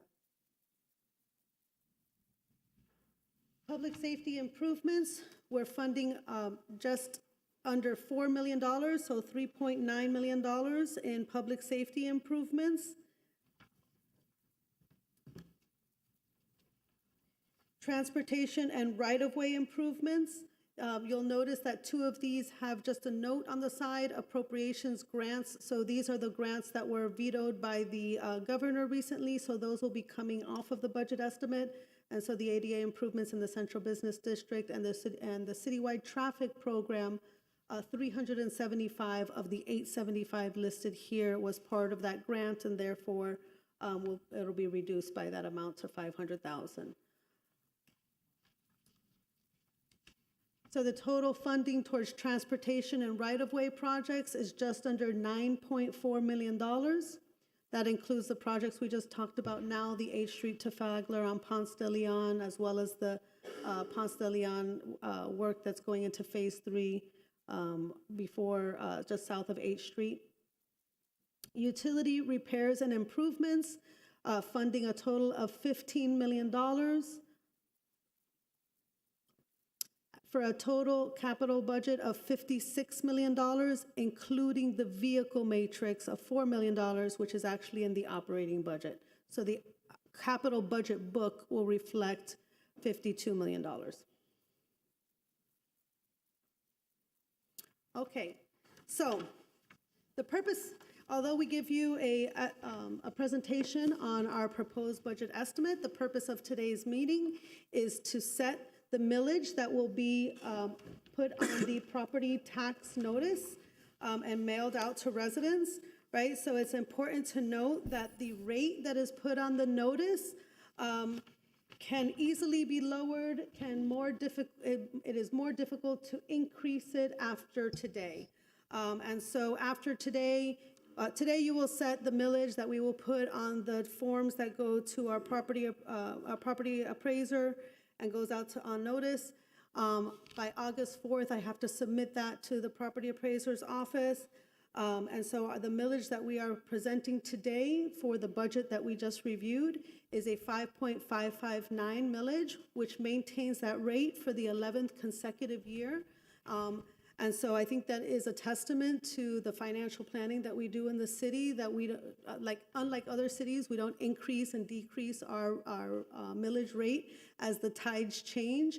We try to be steady in our planning and steady in our budgeting, and it has worked well for us. And so while, as the mayor stated, I would always love a higher millage and more revenue to deliver more for the community, but I also believe that it is prudent to be steady in our planning. And so what we're proposing to you is a 5.559 millage rate that will generate $137,357,880 in our property tax revenue next year, which will allow us to deliver the budget that we just presented. That millage rate compared to the 25 adopted millage rates for other cities, we fall 12th in all of the cities in Miami-Dade County.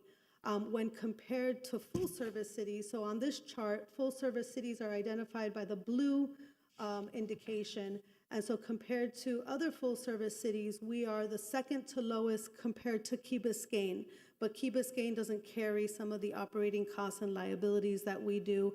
And so although they are a full-service city, right, a full-service city providing police and fire services, they don't necessarily compare in their operating expenses to us.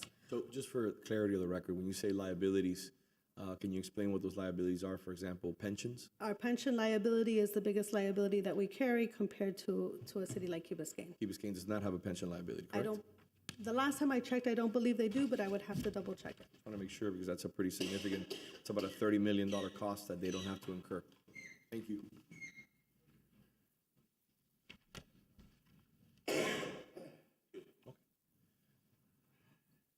So a comparison of how the millage rate compares to property values. So this chart is based on the average homesteaded property value from 2024 tax year.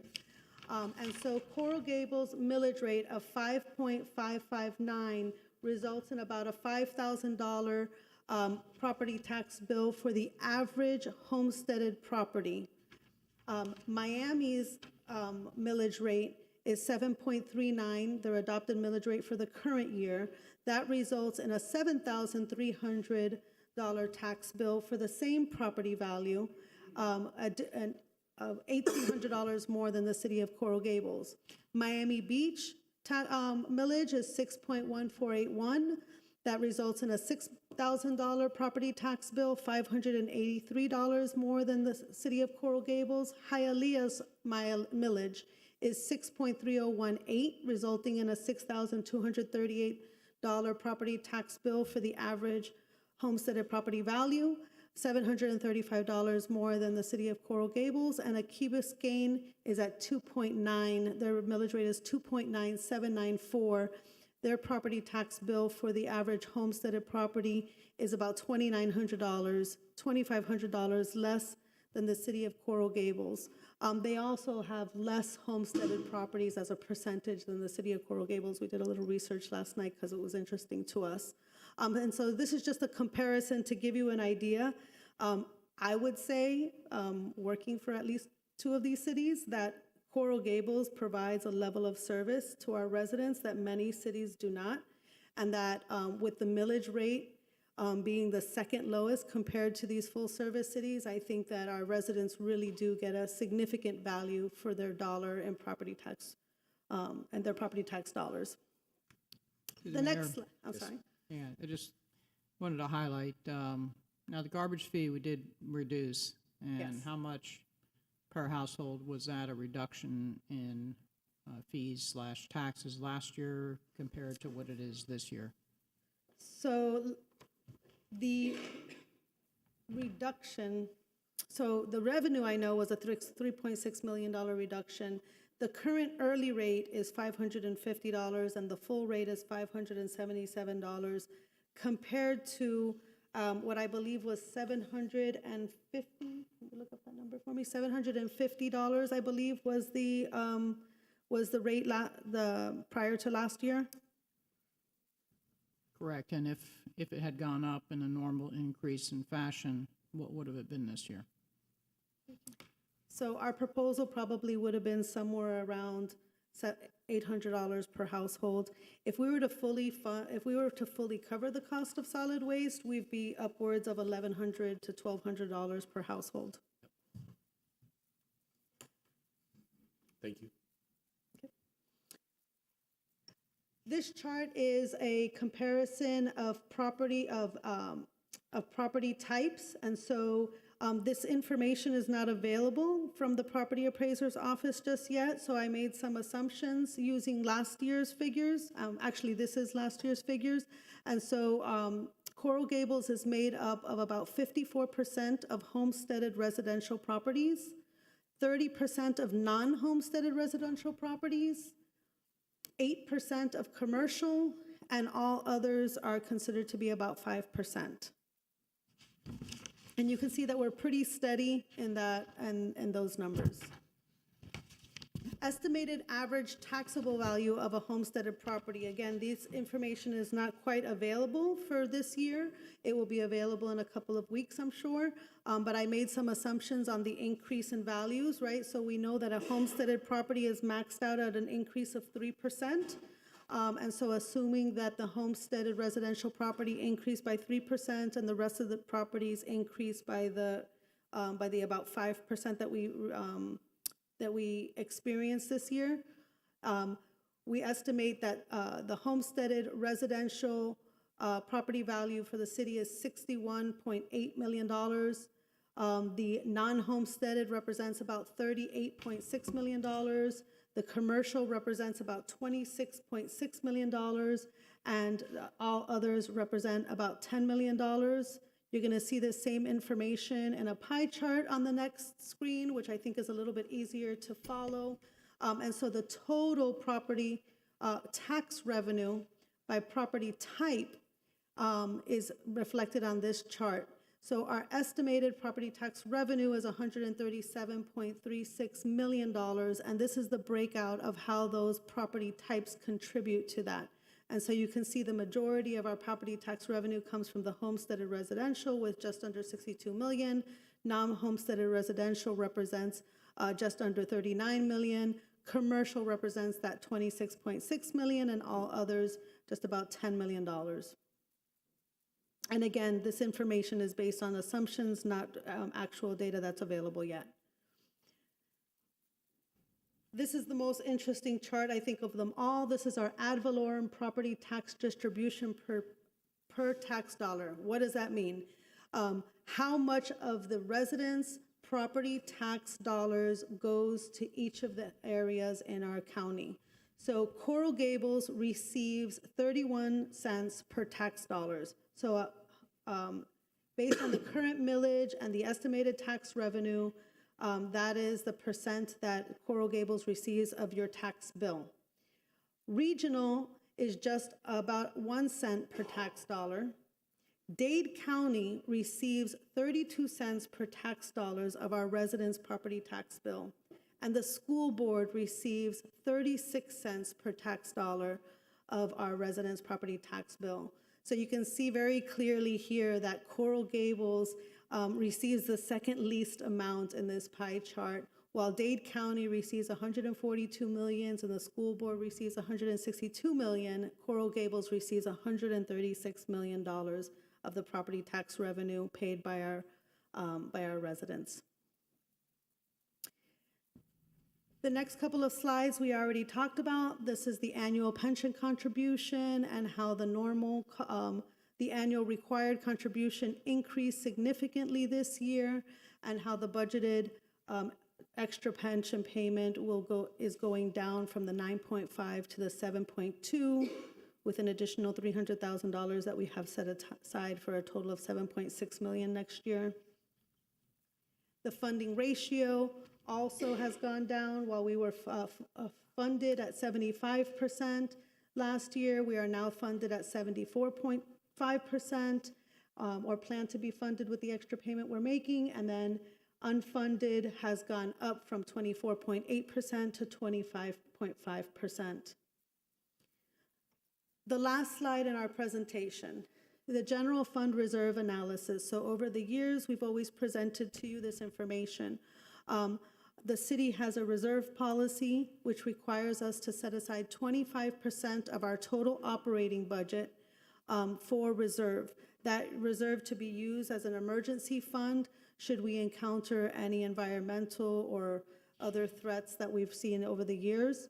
So this fund each year, we don't refund an additional $50 million. We increase the contribution to that to meet the 25% each year. And so last year, the 24 funding base was $54.7 million, and at the end of fiscal year 24, we funded we funded the difference to get to $59.3 million, and that's 25% of the current fiscal year's budget. And so with that, I conclude my presentation. The action that is needed or requested of the commission today is to pass a resolution, which the city attorney, I'm sure, will read in a moment, to set the millage rate of 5.559 to go on the property tax notices that will go out to our residents in advance of their final notice. With this millage, we will certify that information to the property appraiser's office and build our budget for September. In September, you will come back for 2 hearings on September 10th and September 25th, both after 5 p.m., to set the final millage rate with 2 readings and adopt your fiscal year 26 budget. Thank you, Madam Assistant Director. I appreciate it. Thank Everything you. was incredibly well done. I appreciate you being so thorough and having all the information. You were right on point. Mr. Clerk, we have Commissioner Fernandez on Zoom. We'd like to take a vote to allow him to engage himself in the proceedings. I'll move it. And Mr. Mayor, just for the record, we do have a quorum in the room, and remote participation, the commission can allow remote participation under extraordinary circumstances. Yes. All right, all in favor? Aye. Thank you. I do. Go ahead. The millage of 5.559 today requires a 4/5 vote. Yes. And so that is the requirement of today's resolution. Okay. Mr. Clerk, do we have any public comment? Yes, Mr. Mayor, we do. Okay. First speaker this morning is Daryl Payne.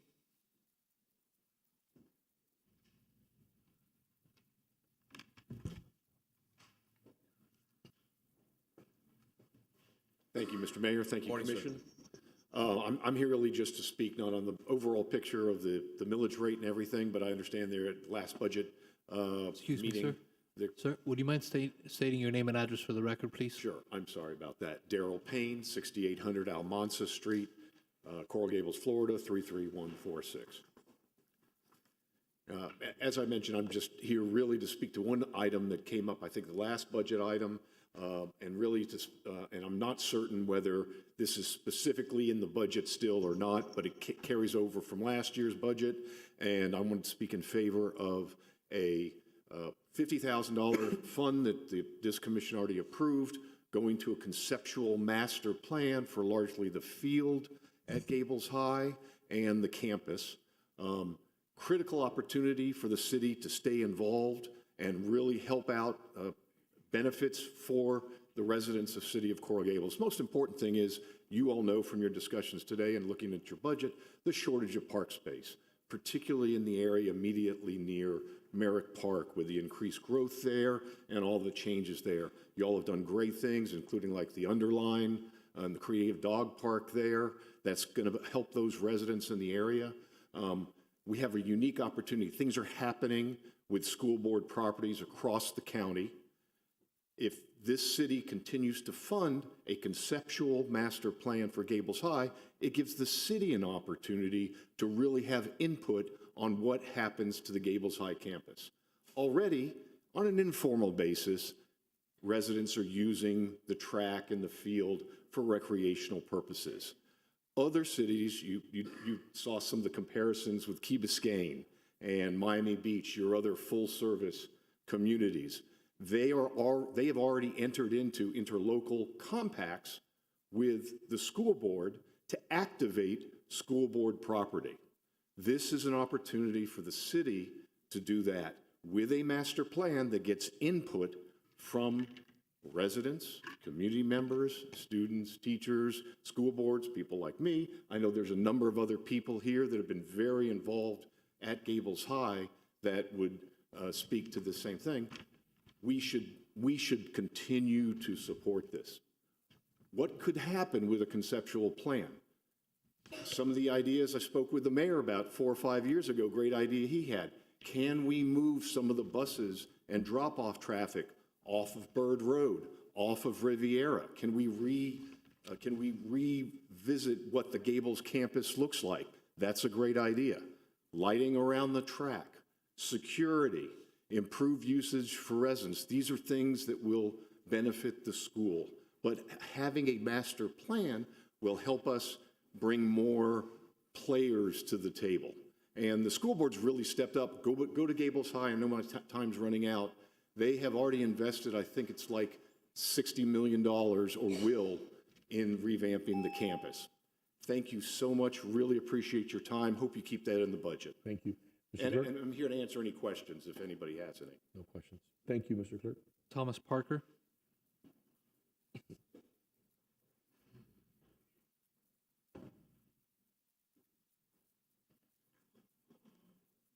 Good morning. My name's Thomas Parker. I live at 419 Camilo Avenue. I'm going to read because Daryl's way better at contemporaneous speaking than I am. But as each of you know, I am one of the former chairmen of the Friends of Gables High, and I strongly support our public school system. But the truth is that's not why I'm here. I'm here because I want to support our community. I am here to respectfully request that the commission instruct the city manager to move forward on last year's $50,000 line item for architect and planning fees with Dover Cole.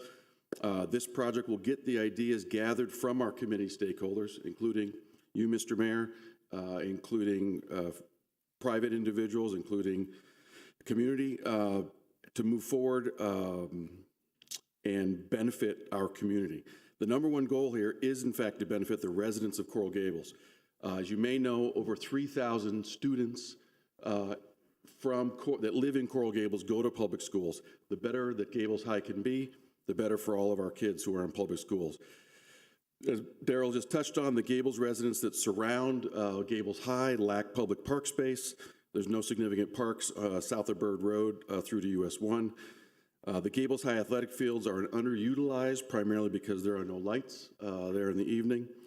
And as we all know, drop-off and pickup of Gables students on Riviera is a nightmare. And as Daryl already mentioned, it's a long-time proposal by the mayor himself to get some of the traffic off of Riviera.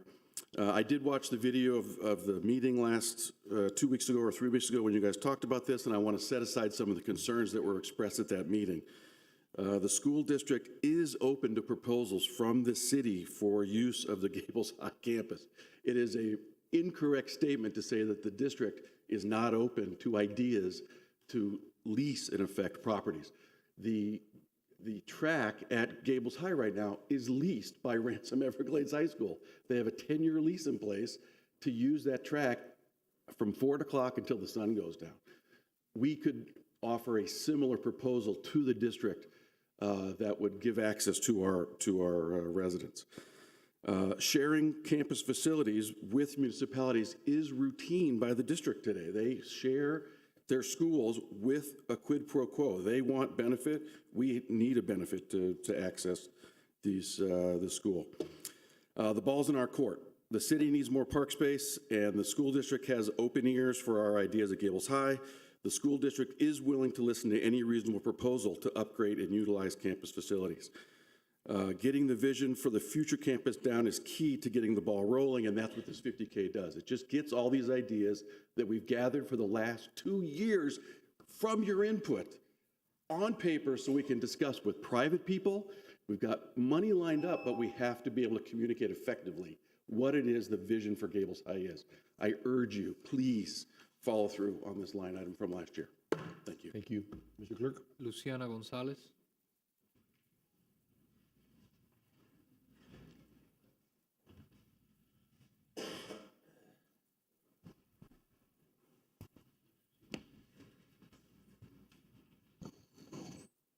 Good morning, everyone. My name is Luciana Gonzalez. I reside at 4605 Southwest 12th Street, Miami, Florida.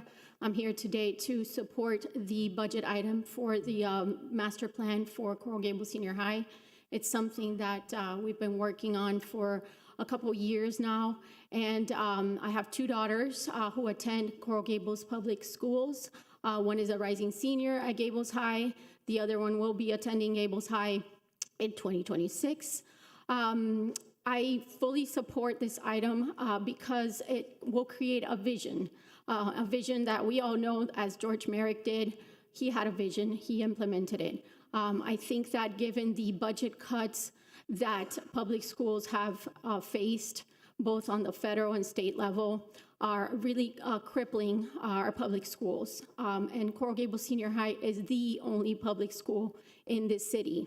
And I think it behooves the leaders of this community to be able to create a vision, create a plan that we can all work together and receive community input to be able to create a plan and talk about it and ways to improve it. I don't need to reiterate Mr. Parker's and Mr. Payne's comments. I fully support those as well. And I urge this commission to approve the budget item. Thank you. Thank you. Mr. Clerk? Paul Savage.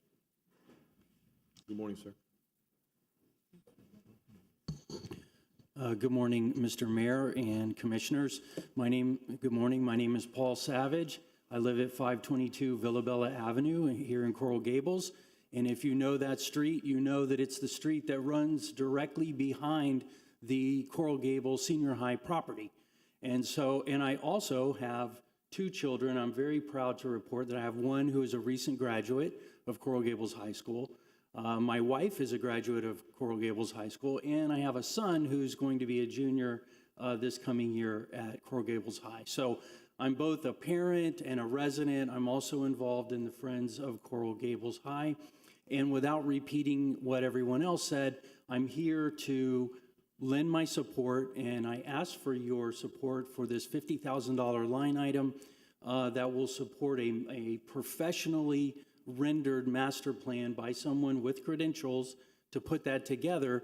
And in preparation for today, I did watch the June 11th, I think it was, workshop, where in a rare moment of consensus, I agreed with everything that everyone said. All of the commission members who commented were, generally supportive. It's a very fine thing. But also, as stewards of our treasury, you have to make sure that there's a nexus, a sufficient nexus to city interest, not just, schools are fine things, but why should we pay for this? And I think ultimately we are going to be able to work out the access. It will be complicated. There's insurance, there's liability, but public access will happen there, I firmly believe. And this is a study that is a necessary step in that process. And in addition, the master plan will also take into account important elements of traffic, vehicular, and pedestrian circulation to take the pressure off the neighborhood that I live on, which is on the west side of Riviera, and get it more focused on Lejeune, where they can accommodate this more and get the cars from parking in front yards to drop off their kids and things like that. So, not to repeat again the other speakers, this is a good thing for the Gables. This will give us, without a lot of money, obviously if this becomes a larger amount, then there will have to be more commitments. But for this amount of money, I think that it's a good investment of the city's funds to go ahead and get a professionally rendered master plan that will take into account circulation, lighting, safety, the community, and of course the students. Mr. Savage, quick question for you. Are you aware of any interest from the private sector in supporting what you're advocating? Well, as a member and board member of the Friends of Gables High, we raise a tremendous amount of money, both from the private sector as well as I believe that they're responsible, together with help from the members of our elected officials. Something on the magnitude of $42 million has been directed to that school from the school board and with matching state funds. So we can participate if you want, if that's where you're going. We certainly have a very strong private support in the community. And we invest tons of our own personal and private money into this. However, we think that there is a sufficient nexus and public policy concerns that impact the city and the residents, which is why we believe this is an obligation that the city can help us with. Thank you very much. So I had one more question for Mr. Savage. Were you aware that I had brought to the Coral Gables Elementary School a group that brought grant money, PHIT, to do field improvements for the school there? But one of the quid pro quos for that grant to be given was that the school board would allow full access to that field to use that facility for the public, and the school board refused. Okay, so are you aware of any agreement in writing where the school board, Miami-Dade County School Board, would allow access to the Coral Gables Senior High School field for the general public to use that field after school hours at any point in time? Right. So, and thank you, Vice Mayor, for that remark. And I saw you make the same sensible remark at the prior meeting that I watched. And at this time, there's not a written agreement but we are in a little bit of a chicken and egg situation where we need to have a competent proposal to get the ball rolling. And I think that if we were here saying, oh, we have a wonderful game plan and we need $10 million for lighting or infrastructure or curb cuts or whatever we're asking, yes, absolutely. What do you have in writing? When is the public going to be here, et cetera? But at this stage of the process, and I want to be respectful and not flippant about any amount of money, but this is not at this level of funding and this preliminary time in the process. We're not going to have that yet. But we need to have the ammunition and the professional wherewithal to start that conversation and So to get there. I respectfully disagree. I had the chicken, I had the egg, I offered it. They declined. We need an agreement first. Okay. Thank you very much. We'll move on to the next. Before we move on to the next speaker, I ask my colleagues on the commission to please go through the mayor. Speakers go through the mayor. I want to make sure we have some sort of semblance and control here on the commission. Thank you very much. Thank you, Mr. Mayor. Thank you, commissioners. Mr. Clerk. I'm going to go to Zoom next. First speaker is Maria Cruz.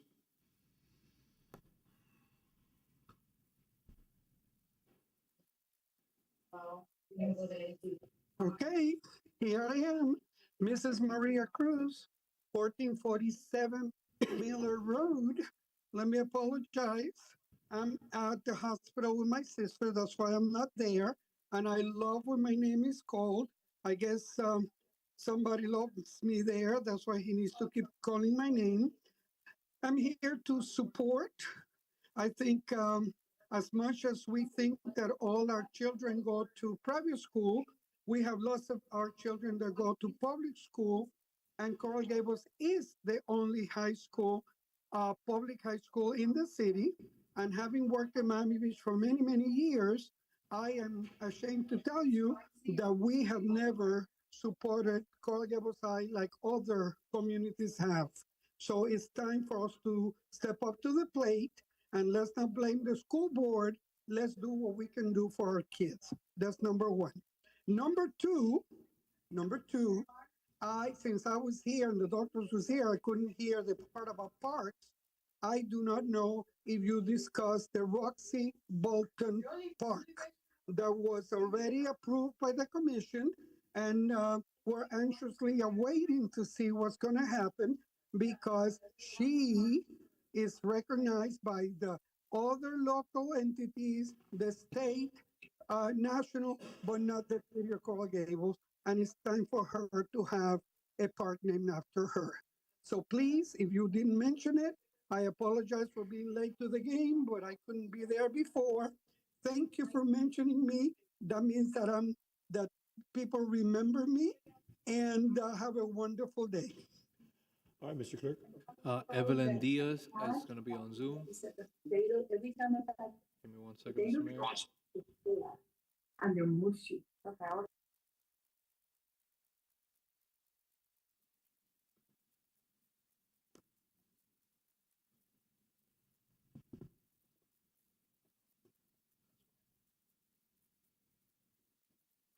You want to come back to that individual? No, it's not on them, it's on us. Okay. Sorry about that. Hi. Hello. Hi. Yes, the floor is yours. Good morning. Good morning. Evelyn Diaz from 36 Montilla Avenue. I'm a resident of the Flagler section here.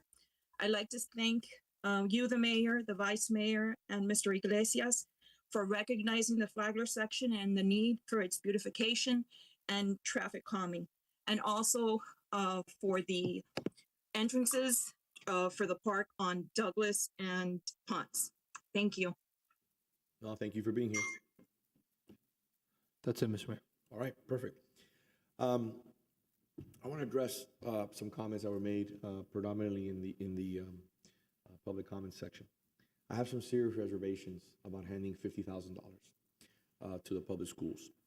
If you look at what we just saw right now, 36% of our budget, almost $160 million, goes to the school board. That's a huge number. When you talk about, there was a comment there that not all our children go to private school. Obviously, that was a dig at me, like usual. I did not, yes, I do. I send my children to private school. I'm very proud of that. A faith-based Catholic school. But I also have not forgotten our public schools. Number one, I personally have given to the organization that's in question here at Alan Morris's house in a fundraiser $5,000 of my own personal money that I raised. And I asked individuals that day to match, and I think we raised close to $30,000 that day just on that match alone, some sort of that number. So I'm here in support of the public school system. I understand how important education is and making sure that everyone in our community is educated. But let's discuss some facts. You open the door, the next thing it goes from a study that we need to start now funding infrastructure. You saw that at the Miracle Theater. The request was $41,000, where there's an existing lease, a very clear delineated lease on a city-owned property that is leased to a private entity that pays zero in rent. And the lease says that they are responsible for the interiors of the facility. This commission granted them a $41,000 reprieve as a result of an ADA ramp request. Now we have other property owners in the city that will come and request the same thing. Hey, you broke the lease for them, break the lease for us. That's a concern of mine. When you talk about the city needs parks, we can always use more parks, but the city has 300 acres of green space. Adjacent to you, you have the underline that will be coming online. I've been working on that probably for 10 years, and construction has just started. You have 3 linear miles that will bifurcate the city, which is a stone's throw away from this facility. You have a new park at Nordstrom's that will be coming online that we negotiated here, right in front of Nordstrom's in the green space. And you also have a new park that the manager and I are negotiating, which will hopefully bring 6 acres, the largest piece of property remaining in private hands, and will be coming to the city of Coral Gables, which is probably, would you say, maybe 4 or 5 minutes away? Yes, ma'am. From that location. So to me, when you talk to me a little bit about green space, I 100% agree we can always have more green space. But it's a slippery slope, because once we give the $50,000, then the next request is going to be, okay, well, give us a little bit of money for infrastructure. Help us out with this. We have a responsibility to make sure that we address city concerns. If I go to the school board and I request money from the school board is not going to give me money to address issues that I think are critically important. They're not going to. They have their own issues to address. So as a steward of the city, I'll make a proposal for you. Let's raise the $50,000, like my colleague to the left was about to allude to, and I'll commit personally $10,000 to start the fundraising in the private sector. I think that's an opportunity to do it in a more clean, thoughtful way. I think it ensures that we don't break the public trust in regards to taxpayers, because I will be hearing from people say, well, I don't have children that go to school. Well, at the end of the day, that's not an excuse. Education is critical. But once we're done with this $50,000, what's the next step? Well, we need to implement we need to implement what the plan is, correct? Who's gonna pay for that? And you're correct. Two individuals mentioned that I've been talking about traffic and finding an interior loop in a way to take the buses off Bird Road and Lejeune and have some sort of internalized road. That's gonna be a significant investment. And I hope to God one day that is addressed. I had a conversation with the manager a few moments ago. He will be scheduling a meeting, which I should have mentioned from the beginning, because when we're talking about school board issues, I always show deference and respect to Maritere Rojas. This is her jurisdiction. And I think that members who are here today, along with the manager and a designee from this commission, should be having a conversation with Maritere Rojas in regards to steps moving forward. But right now, at the present moment, I'm a little hesitant in moving forward with a $50,000 budgetary item, because I think it sends the wrong message. And at the end of the day, first and foremost, this is about putting residents first and ensuring that we're fiscally sound. Just like I just cut $31,000 from my own personal budget, I think that we need to be very thoughtful and careful in these moments, because as you can see, revenue is going down, it's not going up. Thank you very much. Through the mayor? Yes. Okay. I want to lower taxes. I think that residents want relief. And my plan is to do it in the most prudent, modest, and strategic way. I plan to introduce a very, very small percentage of decrease so that residents understand that the plan here is to lower taxes in a prudent way that does not cut services. So I did ask our budget director, Paula, to come up with a 0.25, and I hope my colleagues can indulge me, because this would be so insignificant that really we won't be affecting or cutting services. What is a 25%? 0.25%. And I hope that Commissioner Richard Lara, I'm helping you fulfill one of your campaign promises to lower taxes. I hope you could join me in this one. Commissioner, may I ask you a question? I'm not done. I'm sorry. Don't interrupt me. So, through the mayor. No, I'm waiting for her. You're not talking right now. I have a proposal for you that might be actually a little more palatable to all the residents, if you'd care to listen to it. Can we finish No. listening to Paula? Okay, this is still my time and you need to respect it. I'm still talking. I'm sorry. I'm sorry, Vice Mayor. She's gonna answer my question, and when I'm done, you guys can have the floor. Okay. Thank you. You don't want to listen? You don't want to? No, I would be more than willing to listen to you. You don't want to brainstorm ideas? And this is my time. Okay, this is my time. Paula, let's finish our conversation, and I would love to listen to anything you have to say. I value it, okay? Okay. Go ahead. Thank you.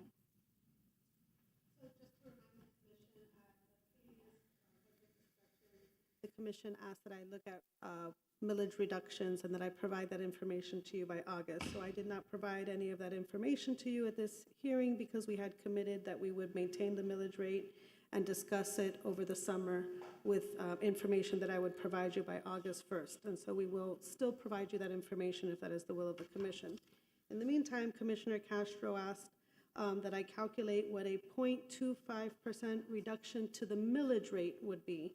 And so a 0.25 reduction to the millage rate of 5.559 would result in a millage rate of 5.545, which would reduce the property tax revenue to the city by $343,394. That is based on the July 1 property values. I don't have the information. It would take me a moment to estimate that as to the reduction that would result in for the residents, but I can assure you that it would be a very insignificant reduction in the property tax bill for our residents, probably in the dollars. So just so that we're clear, but that would be the effect, would be a $343,000 reduction. That would eliminate the ability to add money for the audible crosswalks that we talked about, and potentially any additional funding for the Flagler project that we just talked about. That would take away the essentially $500,000 increase that we received yesterday. So if I may, I'd like to just add something. And I am directing this to Commissioner Castro. So if you look back at last year and the year before, when I recommended lowering taxes, Madam Assistant Director, what was our earnings last year and the year before percentage? What was the increase that we received? It was about 11%, I think 10% one year and 11% the other. Can you please tell me? So last year's increase was about 8%, and I believe that it went down. Our final values actually went down. We received those, and the prior year was 11%. So if you average them together, it was about 19%. You're talking about almost, 9.5% a year. What are we talking about this year? So this year's increase to our property values, the initial June one was 5.4%. Our July number is 5.8%. Okay. So we're going down. Yes. You remember when I requested from Commissioner Castro to lower taxes by 1%? And she told me that it's an insignificant value and it doesn't matter and the residents wouldn't care. And she voted against it. I remember. I mean, so when you think about it, when you're making almost 10% a year and now you're going down to 5% a year, that means you have less revenue come in. If you wouldn't lower taxes then, why do you want to lower taxes now when we're going in the opposite direction? This is what you call politics at its finest. And that's the problem. Just like in the last election, people saw through it. They see through it now. So through the mayor, when you're done. So, yes, ma'am. My proposal is for the next legislative session, urge the legislature to increase the homestead exemption for those that are elderly, those who are struggling the most. What we did last year by lowering the garbage fee, which you voted against, was reduced $200 on the expenses of each and every single homeowner in this city. Not $10, not $20, but $200. That $200, correct me if I'm wrong, is about $250 in value this year because costs have gone up. So my proposal to you is join hands together, urge Tallahassee to provide a reduction for those who are struggling the most, those on fixed incomes. Not only would that reduce the taxes that they pay our city, it'll reduce the taxes paid to the school board, which receives the majority of the money, and the taxes to the county. That's where you can really make an impact for residents by lowering the taxes across the board. So if I wasn't finished, the Vice Mayor, when she was finishing. So I had a few other points that I wanted to mention. I think are critically important and we need to put on the record. One of them was just put on by the Vice Mayor.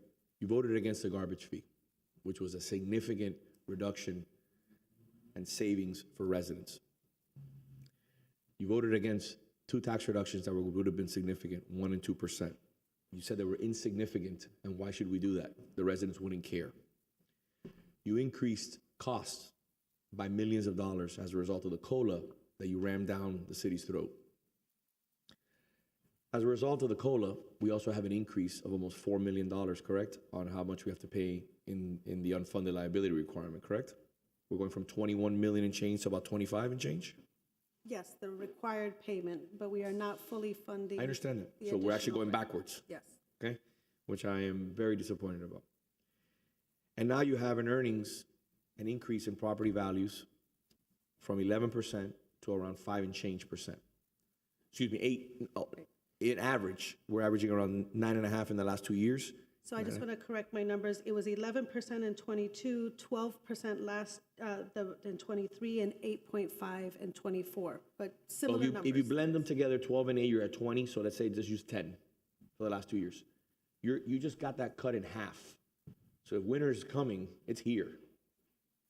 You barely, Madam Assistant Director, how much do we need to earn just to break even, increasing? How much does our property values need to go up to cover for costs, increases, insurance, different things like that? Is it a 3-4% increase?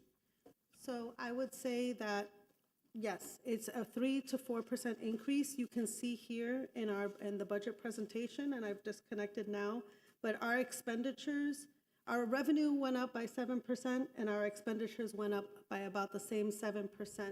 So as we were crafting this budget, we had to be very mindful about what we would include in the budget, including one-time items, because as the recurring revenue goes down, so will the surpluses in future years as well. So Madam Assistant So it Director. should be, so we really, 3 to 5%, 3% would Yes. leave us with a very tight budget. So Madam Assistant Director,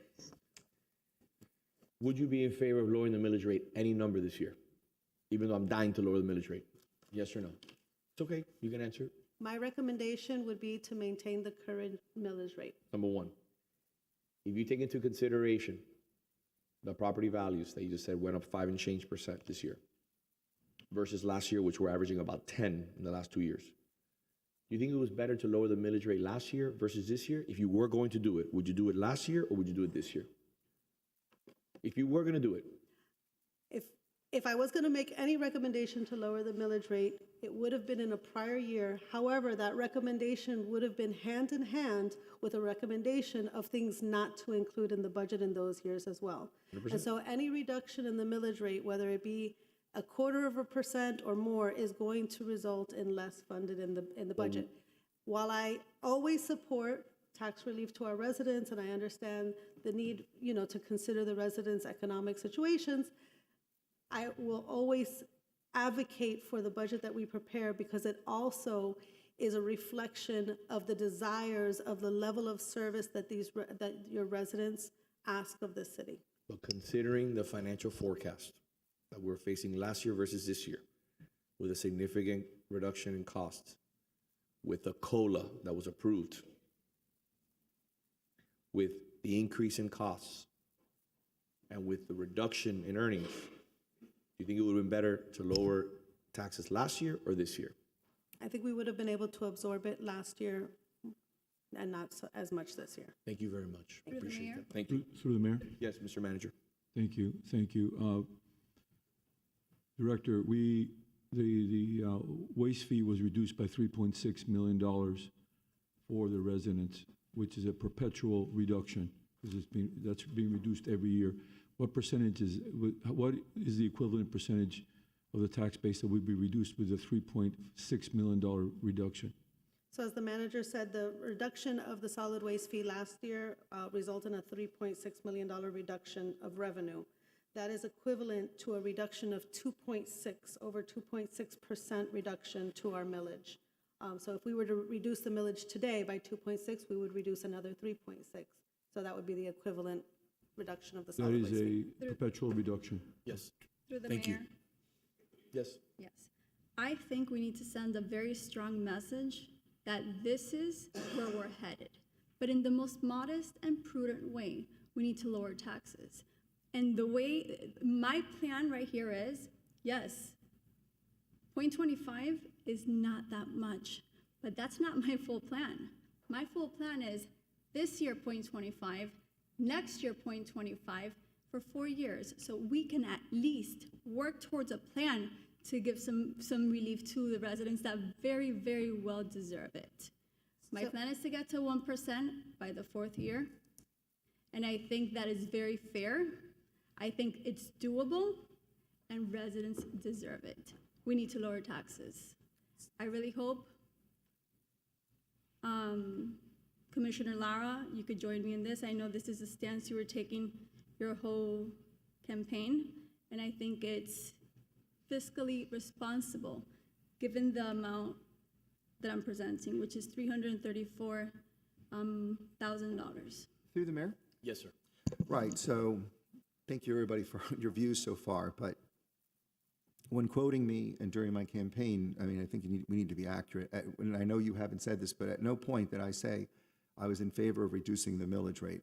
I attended the town hall that you hosted regarding the millage rate, where you were firmly against a reduction of the, I feel as though I'm on the road to Damascus when Paul is walking right next to me, and you've had a complete epiphany and a reversal similar to when Commissioner Fernandez had a complete reversal with respect to moving the elections from April to November, or with respect to a whole host of other issues, including the Inspector General and the salaries, right? So to be specific, and I knocked on thousands of doors very recently, and what I was very clear about is reducing taxes. Reducing taxes always implicitly means being fiscally responsible. And it also means avoiding waste, right?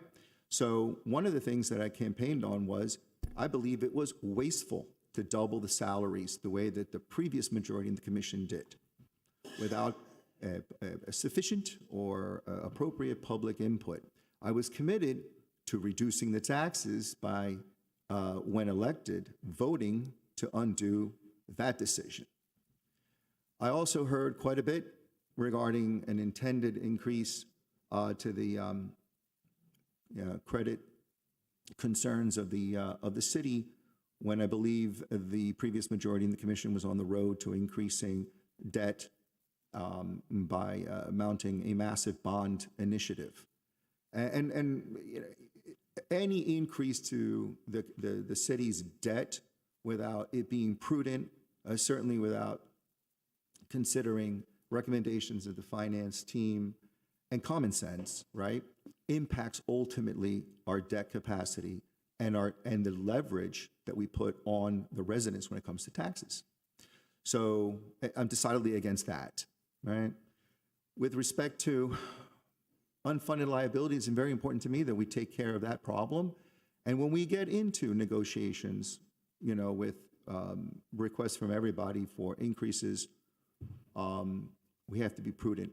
And so I've never said that I'm in favor, while I was campaigning on reducing the millage rate in a blind fashion. I know the mayor was exploring anything from 1% to 2% at that time. And I just heard from our finance team that that would have been reasonable and supportive of them last year. What we have found ourselves right now is in a free fall with respect to the value of the property, which increased to the tune of, I guess, 50%. So we have to adjust in real time. And that's why we're here and we're listening to what the finance team is recommending. I will finish by saying I've complied with what I said I would do if elected, to relieve the taxpayers of wasteful spending. I also believe that proposing a 0.25 in this year smacks of political pandering. You said it yourself, it's insignificant. And I think it sounds more like a political punchline to say, I was in favor of lowering the taxes, even though it's only optics, because it's 300,000 and change. But I haven't heard from you, Commissioner. Maybe you can illuminate for me, what would you specifically cut out of the budget to cover that $300,000? Because that would be instructive for the public versus what I heard you say is they deserve it in a general sense. So I'm going to suggest 0.25, however insignificant it may be. Through the mayor, you're acknowledging me? Of course. Thank you. So usually we work here with staff and we will have to go back and work the numbers and see where that money can come from. And if you want, I'll go ahead and send the commission a memo giving you my suggestions. But I'm not just going to go ahead and just pick anything in particular because I think that would be fiscally irresponsible. I think we need to do it in a very strategic way. And I know employees here, Paula, you're great at that. And I know we'll work great together. Through the mayor? Yes, sir. So if I heard you correctly, as we sit here today, as you're proposing a 2.25% reduction to the millage rate, you do not have an identifiable bucket from our budget that will come from. Am I right? Through the mayor? If I may first. Okay. While you were finishing, my colleague to my right looked over at me and says that she had learned from the best. She's implying that she's learned from me. And that I have done, I guess, the similar political tactic and stunt that you're seeing now. This will play out at the ballot box in 2 years. Earlier than that, people are not fools. They see what's going on. So at the end of the day, you remember when I proposed a millage rate reduction? Of course. You remember what came in line with the military reduction? What came in line with it? A memo. And I presented that memo for people in the community to read. It's a lack of professionalism and preparedness to be here and just pander in front of everyone. But at the end of the day, it's become fodder, and it is what it is. It's grease for the mill, and we continue moving forward. So you have an interest in lowering the millage rate. You want to move forward. Make your recommendation. Yes. I am going to move to lower the millage rate by 0.25, which would be $334,000. That's my motion. Mr. Clerk, do we have a second? I do not, Mr. Mayor. All right, then that dies. That will make the front page of Politico Cortadito tomorrow, and it will say that the commission did not want to lower taxes. Through the mayor? Or the Gazette, I apologize, maybe. Through one of the pay-for-play mills that we have here in the city. Through the mayor. Yes, sir. Okay, since the motion died, Commissioner Castro, and any other commissioner on the dais, if you would like to find $343,000 in savings, which is the equivalent of what your proposal was, please today, with the finance director here, identify $343,000 in line item cuts for our consideration, because that will provide us with the functional equivalent of what you're proposing as tax savings to the public. I would offer that as an alternative. Through the mayor. 1 second. Ma'am, Yes, what sir. are we talking about per household is the savings for the taxpayer versus the garbage reduction, which was $200 per household? What was that? Which, by the way, let me remind taxpayers who are listening today, Commissioner Castro did not vote to reduce your garbage rate and save you $200 a year. But she did vote for a $2 million COLA, which reduced the amount of investment we're making in reducing the pensions. How much would that be, ma'am? So I did a quick calculation based on the 24 average homesteaded taxable value, which I will remind, because I didn't do the presentation on average versus median, right? So the average homesteaded property tax value does not represent the median, the majority of our residents. So the average homesteaded property tax value would see just under a $14 reduction in their property tax bill if we lower the millage. All right. Thank you very much for that. So around $13 and change. $13.68, Perfect. round. Okay. So we've had a motion. Would anybody like to make a motion on the resolution set forth setting the fiscal 2025-2026 annual operating budget to be submitted at a 5.559 mils? I'll move it. A second. Mr. Clerk, we have a motion and a second. Vice Mayor Anderson, Yes. Commissioner Castro, No. Commissioner Fernandez. I'm sorry I haven't been able to speak. I had technical issues here as well. Just wanted to chime in. I want to be sure that staff is still working on the numbers that we had talked about, that they would present to us by August 1st, just so that we have an idea of where we could potentially cut.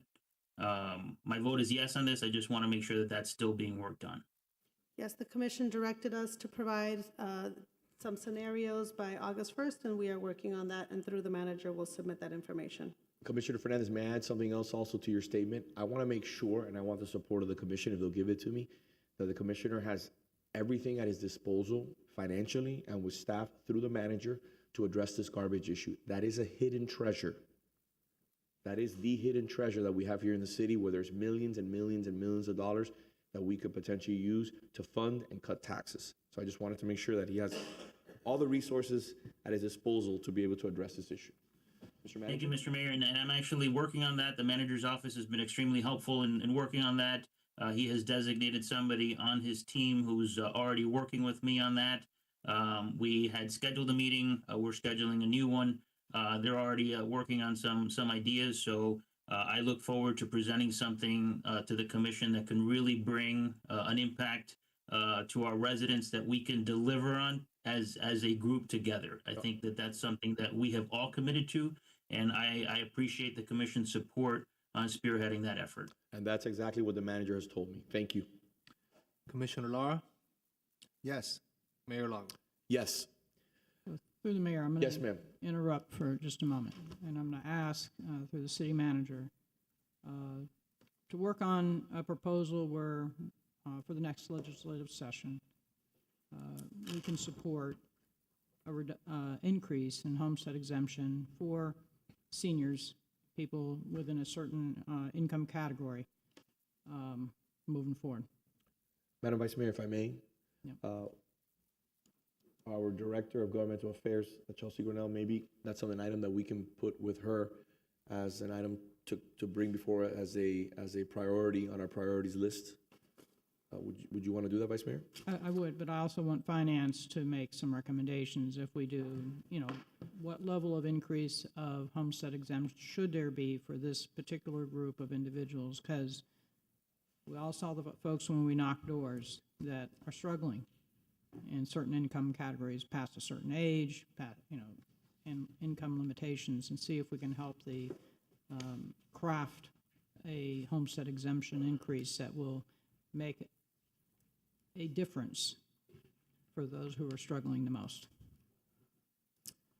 Thank you very much. Anything else, Mr. Manager, for the good of the order? No, Mayor. All right. Anything from the commission? Happy No. 4th of July.